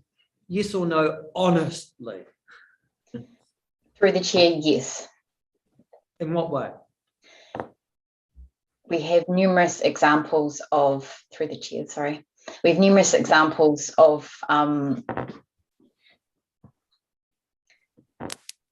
real work that's being done by Queenstown Lakes District Council, in addition to what I believe they would have done 2 years ago.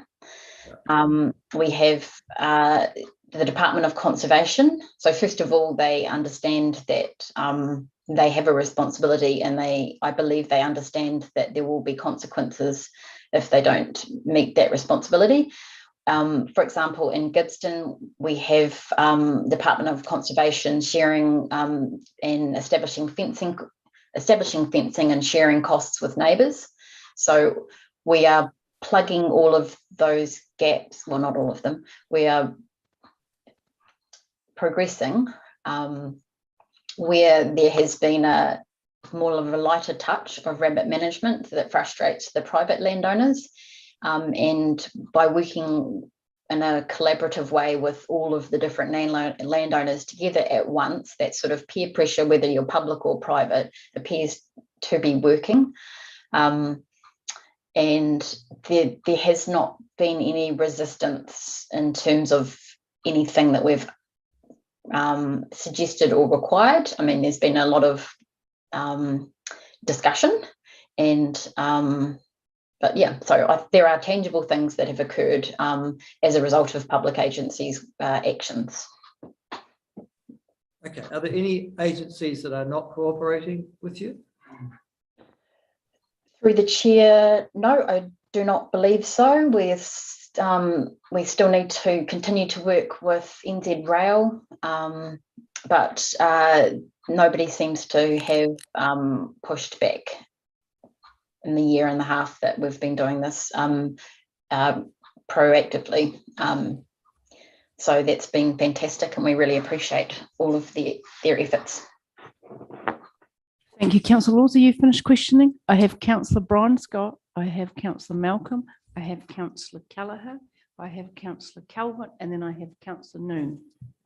Councillor Scott. Just make the comment that it's great to see that notice of direction, data and processes in there. Look forward to seeing how all that works out. Thank you. Thank you, Councillor Malcolm. All I was going to do was Councillor Noon moved tonight. If he hadn't had a seconder, I was going to. Councillor Moon. Oh, yeah. There we go. Councillor Nooney, happy to move it, and Councillor Malcolm to second it. Thank you. And let's go with. It's now actually. So is that it, Councillor Malcolm? Okay. So now I have Councillor. I think I have Councillor Noon, Councillor Calvert, Councillor Keller. Now, if I have it in the wrong order, please, I apologise. Just a question for Dr. Palmer. The reference to workshopping the paper that's potentially coming to council on the 29th of June, the Integrated Catchment Action Plan, if there was a delay in that paper coming to council or an appropriate committee at a later date, would that have any impact on the current work programs and commitments that we've made to the various partners, etc.? All stakeholders and partners. Yeah, through Madam Chair, I don't believe so. Ms. Howard might correct me, but no, I think we'll be fine. There's nothing contingent upon it being a subject of a paper to council this month. Thank you, Dr. Palmer. We have Councillor Calvert and then Councillor Callagher. I think it was the other order. I think I do Councillor think Callagher was first. I apologise, Councillor Callagher, then Councillor Calvert. Thank you, Councillor Calvert. Just Andrew, a question, just on following up on the rabbit stuff. Like for the past 2 or 3 years, we've challenged about. Sorry, I can't hear you. Apologies. Sorry, can you hear me now? Yeah. Is that better? Sorry about that. For the past 2 or 3 years, prior to that, we've been challenging about councils and LINZ and NZ Rail. And we've been told, I think on quite regular occasions, that they were at reasonable levels of modified McLean scale, I think, that they were saying they were compliant. And yet we had ongoing pushback from landowners that they weren't. And then in their engagement with those organisations, they never had fun there either, and got constant pushback as well. So are we now seeing, are you saying that actually these organisations are really stepping up, they are meeting their fencing requirements, they are engaging with their neighbours, they are undertaking the initial capital type rabbit control, but then they're also willing to do ongoing regular maintenance that landowners do. So it's not about just the one-off poison, it's about the follow-up and the ongoing, funding contractors and making sure that they do actually do that. Are these councils like QLDC and CODC actually doing that? Because I haven't seen that. And LINZ as well. Through the chair, yes. However, we're not everywhere. So, we can only cover and do inspections. So I don't believe, I believe there would have been non-compliance previously. So I certainly wouldn't have ever come here and said that they were compliant. There are clear areas of non-compliance. We've been focusing our efforts on the communities that we've been working with so that we're not randomly asking people to do control work where there's nothing going on around them, because that's just not helpful for anybody. So the ultimate goal is that we expand those areas out much, greater. But we will be following up and are following up with compliant re-inspections with all of those agencies, just like we will with private landowners, and they'll be subject to the same notice of direction and default work if they don't. So the yes but part is that we are not working, we just simply don't have the resourcing to go and inspect every single public and private land. We have to work strategically around that. So it's a yes and a no answer. Okay, cool, thank you. Dr. Palmer would also like to comment, Councillor Kelleher too. Yes, through you, Madam Chair. I think the challenge with some of these government departments is finding the person that actually owns the problem within that organisation, and then getting it embedded as a line item in BAU in every annual plan of that organisation. So take your point completely. It's a matter of not just the compliance effort that Ms Howard is referring to, but just keeping in contact with whomever happens to be the person responsible for that line item, just to make sure they're budgeting for it, so there's no excuses about lack of resourcing. And that just requires that sustained effort in terms of relationship management in addition to the compliance activity. Right. Thank in you. all of those organisations. Thank you, Dr. Palmer. It's a good word we've all learnt today, relationship management. Councillor Calvert, I believe you might be the last on this 8.1 paper. Please. I've got two questions, a sort of a big question with a small answer and a small question with an I don't know answer. But the big question is, can we, like with Wilding Pines, can we have a some sort of map or something with how we're doing and where we're doing it, and which ones have got some under controlness and which ones need it, and different colours for which is the bad rabbits and different colours for which is the not so useful owners or something. Just I would find that easier to have a look in and then we can see where we're getting to too. So that's sort of the big question with a small answer where you can just say, yes, that's a good idea, or we haven't got time, or whatever. Through the chair, I'm annoyed that I didn't include it, but we have been doing that. So we've been doing heat maps. So to protect the individual privacy of individual landowners. And what we've done, starting off in Lake Hayes, is also mapped the fencing, and there's a direct correlation between fencing and the McLean scale outcome, which is really interesting, and that helps show quite a powerful story to the communities as well. So, and what we'll do is we've got baseline heat maps for all of the communities we've been working with, and then we would want to repeat that in 6 months and 12 months, and you would start to see some of those colours changing. So it's a less scientific but also way of showing it, but it's quite a powerful representation of change over time. So absolutely we can do that. Data and information and spatial data is the key to be able to communicate what's possible to people, when particularly around these complex problems, when they see it being it's sort of too hard to tackle. So yeah, that's lovely, and that leads me into my other small question with a different sort of answer. I think I heard you say, which we've heard before, something about treating government departments and the like the same, and of course the rules aren't the same for them, and we keep saying they are, and we keep saying we will treat them the same, and they're not the same rules. And I'm concerned that the communities will start realising that we can't treat them the same because they're not the same rules, and we keep saying they are, so that they'll think, well, actually, you're not doing the same to them. And we'll find ourselves saying, well, no, but that's because we can't, because the rules are a bit different.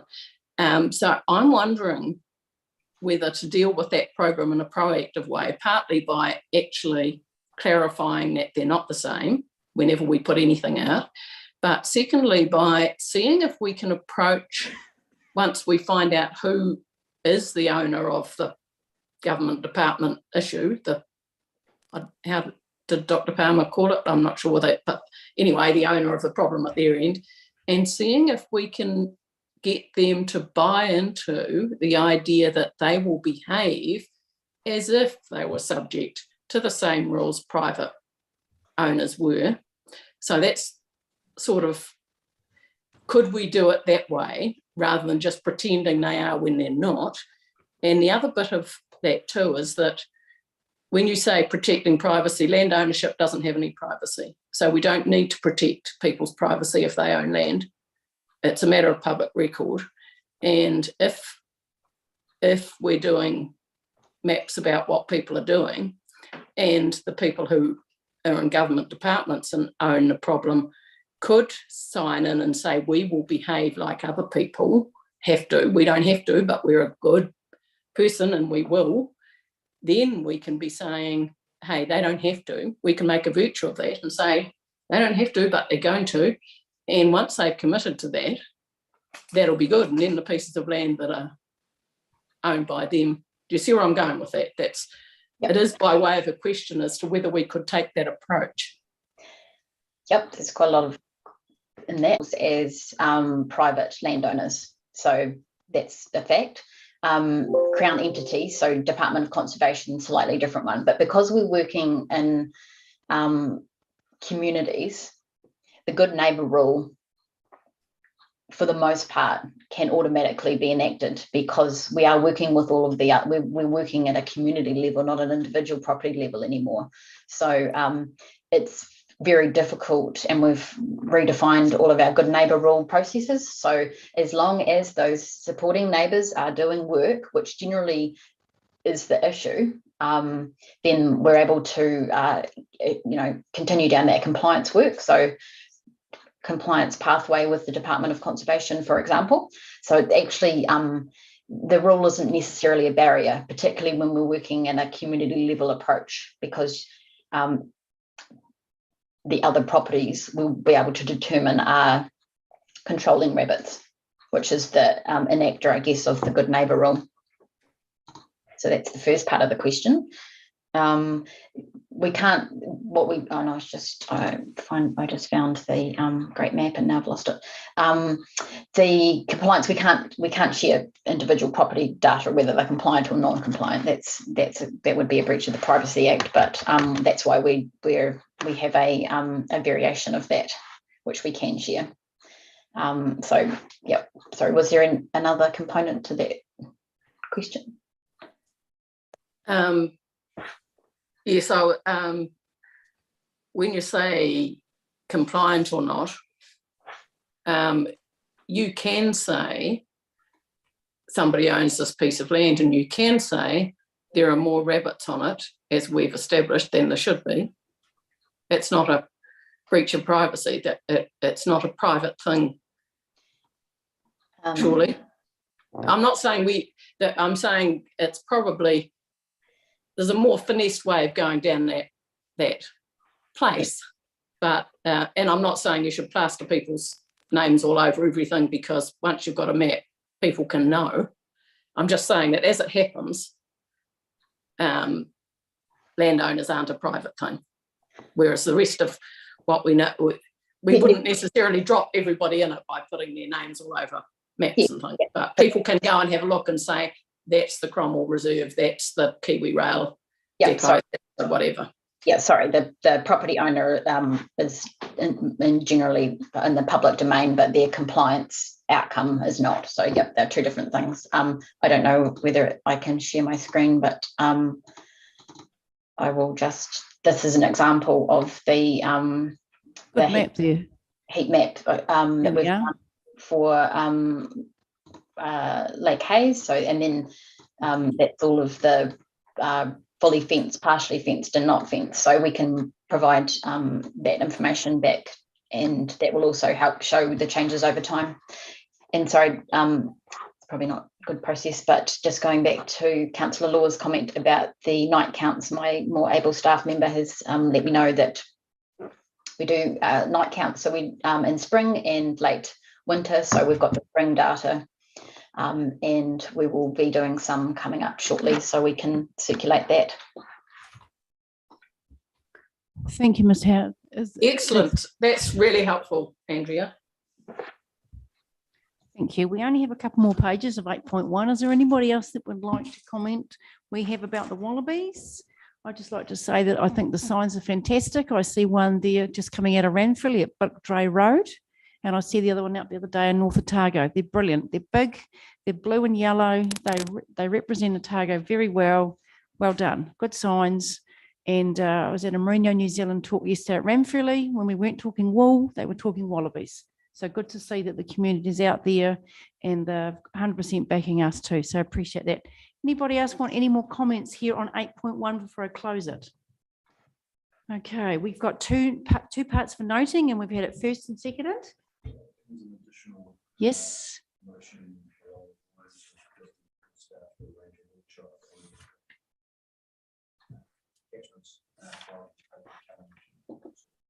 Yes, thank you.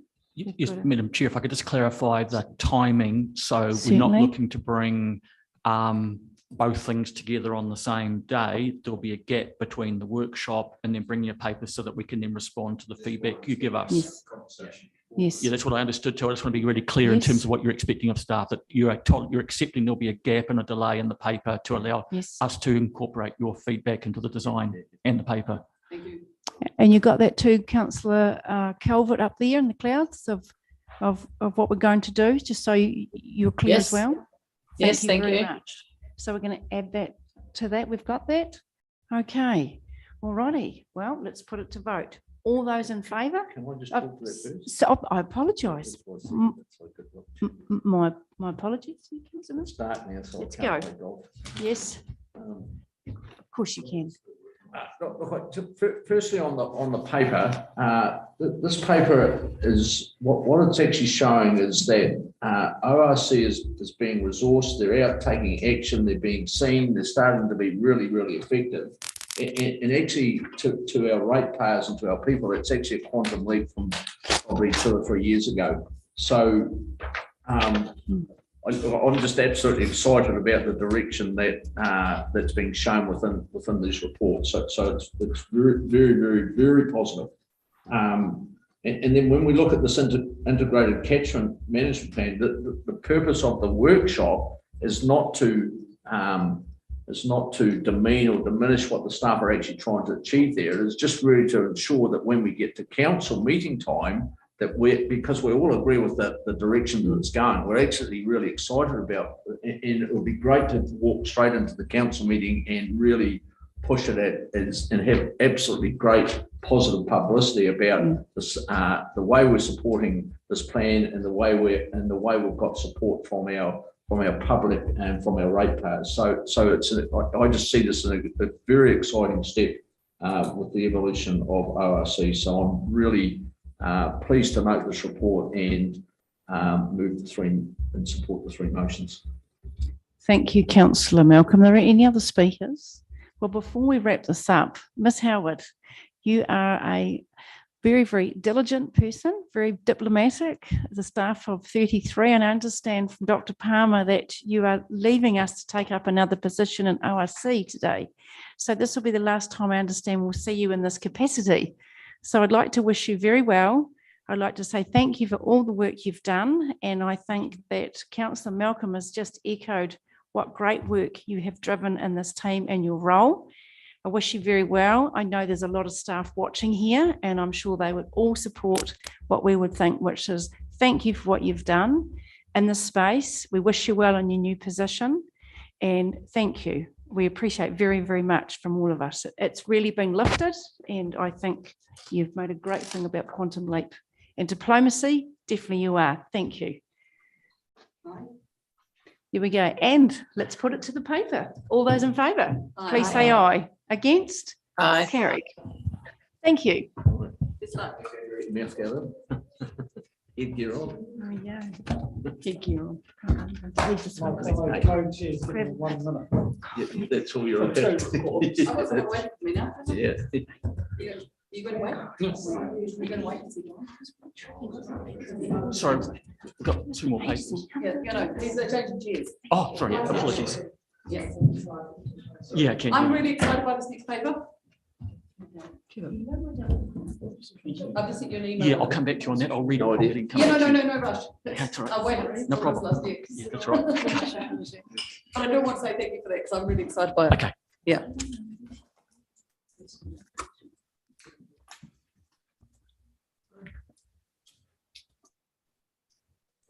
Cool. Let's keep moving. It's 5 o'clock. What time do we want to be out of here?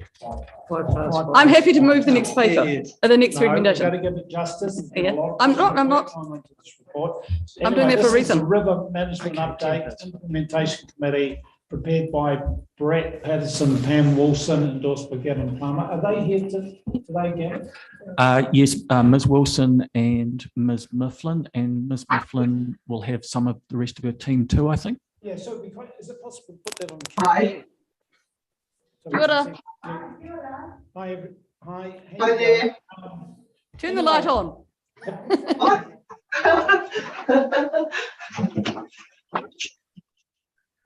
To order, everybody. If you want to get finished in 5 minutes, you need to be focused this way.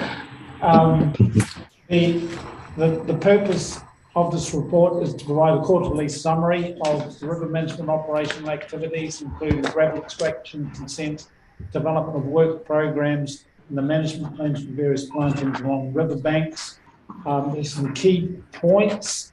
One of the positive points is in relation to communication back and reporting issues within 20 working days, which I understand was a 92% outcome. There's also performance in relation to percentage plan maintenance actions, which I understand was 57%. And I understand that's primarily due to COVID issues, high river levels, this type of thing. Achieving the 90% target could be difficult. There's some comment in terms of community engagement, particularly around Arrowtown and the Lower Waitaki. There's some summary regarding progress with global consents. There it is. Any comment, Dr. Palmer, or from any of your staff before we open it up for questions? No, happy to take questions, Mr. Chairman. Okay. Okay.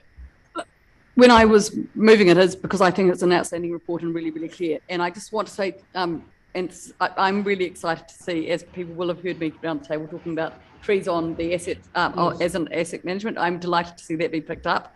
I did have one question, but I don't want to go into it today, and it is about the that map at the start about the boundaries and whether, as we go into catchment management, and this is one of the issues that I will raise at a workshop, is the alignment of the Clutha River catchment, or actually the Dunedin is a better example. The catchments don't align that we do management zones for to the catchments, and whether we should be looking in the long-term plan to how that might work. And I'm not sure if that is, that's in motion for some other time, isn't it? You understand where I'm coming to on that? So? What Kate's saying, there's a different boundaries for these river management zones compared to maybe catchment zones, yeah. Oh, yes, I understand. It's a very, very good point. These are legacy boundaries which were conveniently mapped to territorial authority boundaries. But as we move on to taking an FMU catchment approach to our work, it makes sense to think about whether we should be mapping them to those boundaries at some sort of scale. And that's one that might come out. I don't want to do it today. So anyway, I thought it was a really good report. I'm happy to move it and talk to that very briefly at one stage. Excellent. Alexa, is there any other questions? Okay, we've got to move on to the second act. And look, I just want to reiterate that, but I also want to go back to paragraph 74 of the earlier paper, which is about the planting guides. And again, I think there's a lot of experience out there, which it does relate to the trees. At the moment, we default to willows as our bank protection. Yeah. I think there's some really good experience out there of people trialling other things. I'm hearing about it all the time. People are not enamored with willows, and it is actually the tree of colonization of our rivers. And I would love to see us understanding and developing on an ongoing basis with the community the planting guide that is referred to in paragraph 74 of the earlier paper. So thence I will finish it. Thank you. Okay. Any other speakers? Alexa? I just want to thank you for this paper too. And I know up my way, people have been really happy with the collaborative approach that's been taken on, especially Mana Tahuna with that, with the banks on the Mill Creek. And yeah, good work. Thank you. Really happy to see Cool. this. Before I put the motion, I'd like to make a point to staff, and as Gavin has emphasised a number of times, that there's actually been a lot of good work, as Casey said, in this space, even though we've only spent 5 minutes talking back and forth. That's actually good news. Yes. Okay, I'm going to put the motion. Those for? Aye. Against, carry. Thank you. We'll move to the next report. Okay, flood recovery 2020 progress update. This is authors Michelle, Ken and Brett, endorsed again by Gavin. The purpose to provide an update on flood recovery to address flood damage resulting from the 2020 February floods.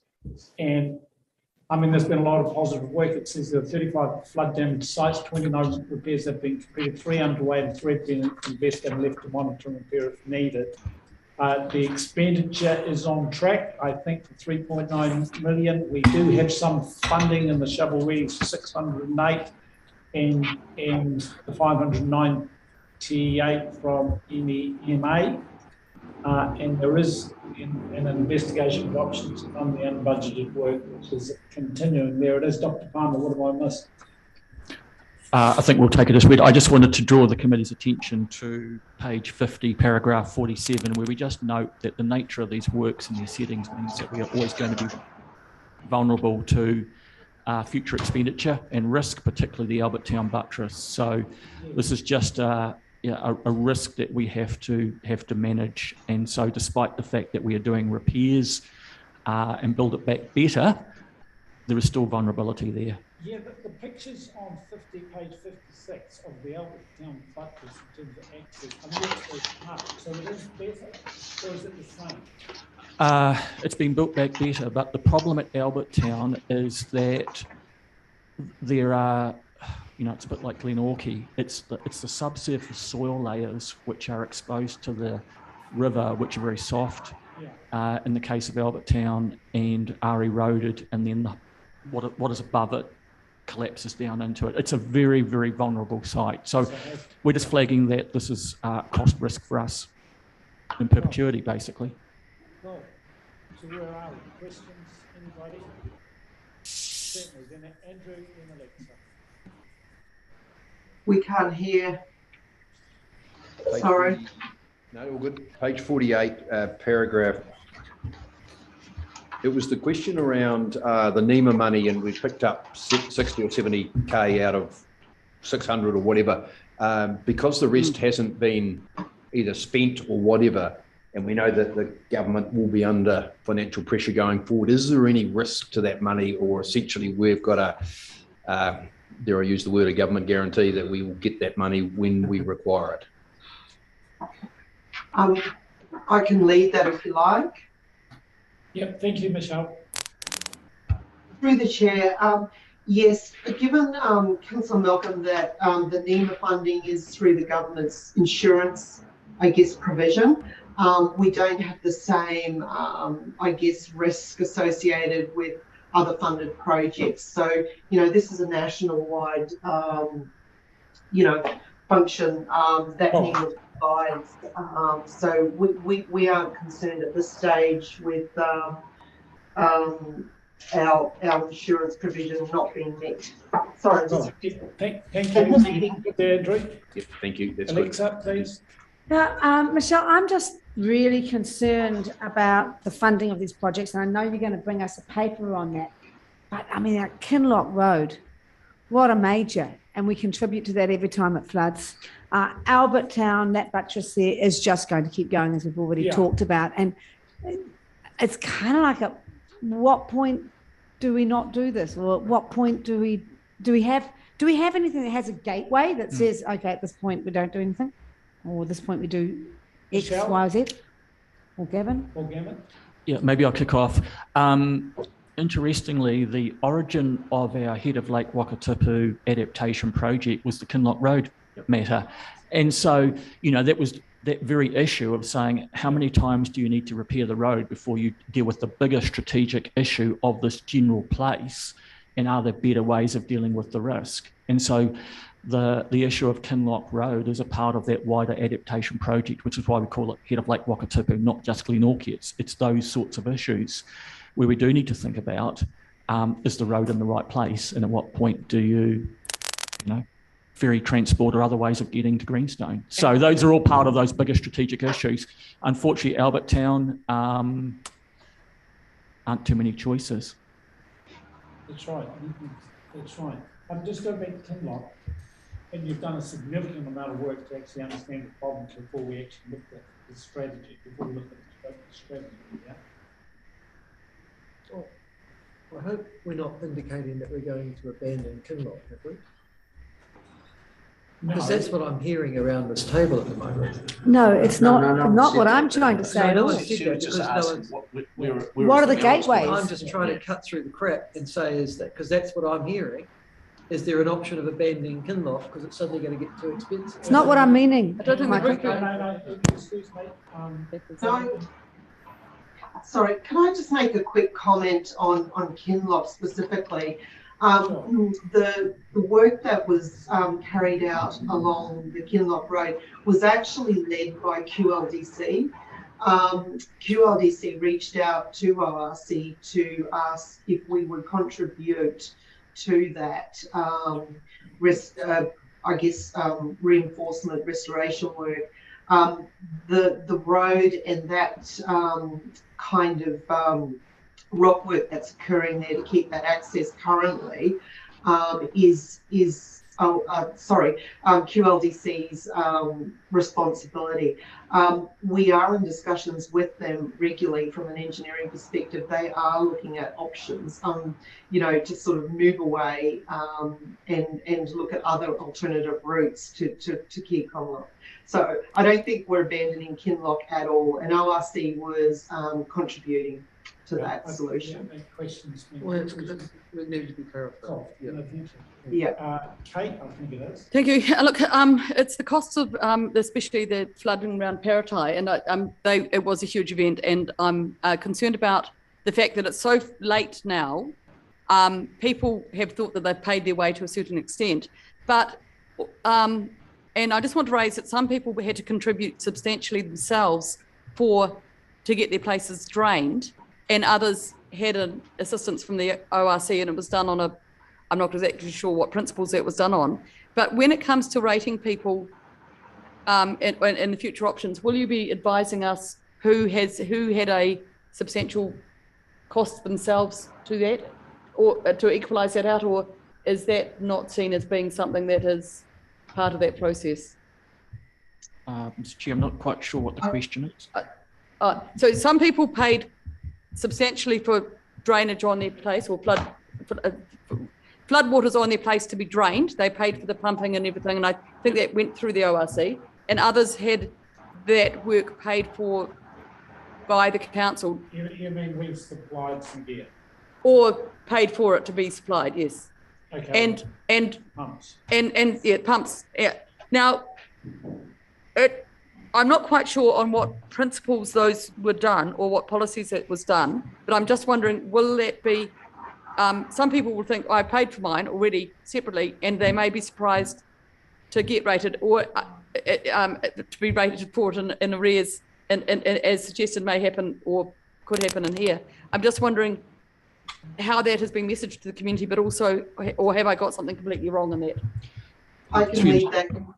Councillor, Gavin, I can leave that if you like. Well, maybe if I could just, Mr. Chair, speak first. The situation at Paratai was that we had the issue with the Waipeka flood bank, and there's a picture in here around that. Yep. So our infrastructure there was a partial failure. And so our justification for ORC funding of pumping was to offset some effects that we had caused or contributed to. That's an exception. And so that's the point of difference between ORC on this occasion paying for some pumping versus landowners choosing to take their own action at their own cost. Ms. Mifflin might want to add to that. And before I hand over to Michelle, so is that communicated? How is that communicated to the wider community then? Is that understood what you've just said? So certainly quite a bit of interaction with this particular part of the community around that particular matter. That included Ms. Mifflin and I going to Paratai, meeting with landowners to talk around all of this, and subsequently resolved the issue. There was an invoicing matter which we got sorted out. But I think there's a broader communication here around what people can expect or not expect in a flood as to what we will do and what we don't do, and that's just part of ongoing communication with the community around what's our role and what's the private landowner's role. But certainly that would need to be understood what was said there. Michelle, any further comment? Thank you. Through the chair. No, Dr. Palmer covered actually quite succinctly what I was going to talk about, the principles that related to that particular pumping. What we did do with that particular occasion too was not only meet with the Paratai community, but at our community updates, and certainly we talked about the results and the flood progress, the adverse events group that managed basically the flood preparedness down at Balclutha were made very well aware of it. It was an exception. We are planning to do some more work on our flood preparedness and flood response planning, and that will be some communication updates to really allow people to understand what ORC's responsibilities are in flooding, and what, I guess, as a landowner, not just rural, urban, what your flood preparedness and plan looks like, and if that is to have pumping or other. So at least people can understand where the demarcation is on those responsibilities. Thank you, Michelle. Does that put that matter to bed? It does. I'm sorry, what's my way? No, cool. Thank you. Did I see somebody else's hand? Otherwise, okay. Very quick question. Carmen? Yeah. Thank you through the chair. And it might have been asked, and I apologise if it is because I was out of the room. Just going to ask you either Ms. Mifflin or Dr. Palmer. This big 8.3 is basically saying how well was this all gone for ORC, isn't it? You know, the paper, it's really looking at the big picture. And how would you say that, Dr. Palmer? Has it gone pretty well? True, Mr. Chair. I think this has gone really well. I think, staff responded to a whole program of unplanned, unbudgeted work on top of BAU, and I think from what I see, you can see in this reporting and previous reports, a very systematic, structured approach to flood recovery in a technical sense, community engagement, funding. So yeah, I'm very happy with it. Excellent. Michelle, Ken, Brett, have you all heard that? I hope so. Some positive feedback. Thank you. Thank you. The recommendation, there are a number of recommendations, 2 notes, and all notes. I don't need to repeat, it's all in front of you. So we've got a motion and a second, Carmen and Andrew. No further discussion. I put the motion goes for, aye, against, carried. Thank you. You probably should have done all 3 meetings.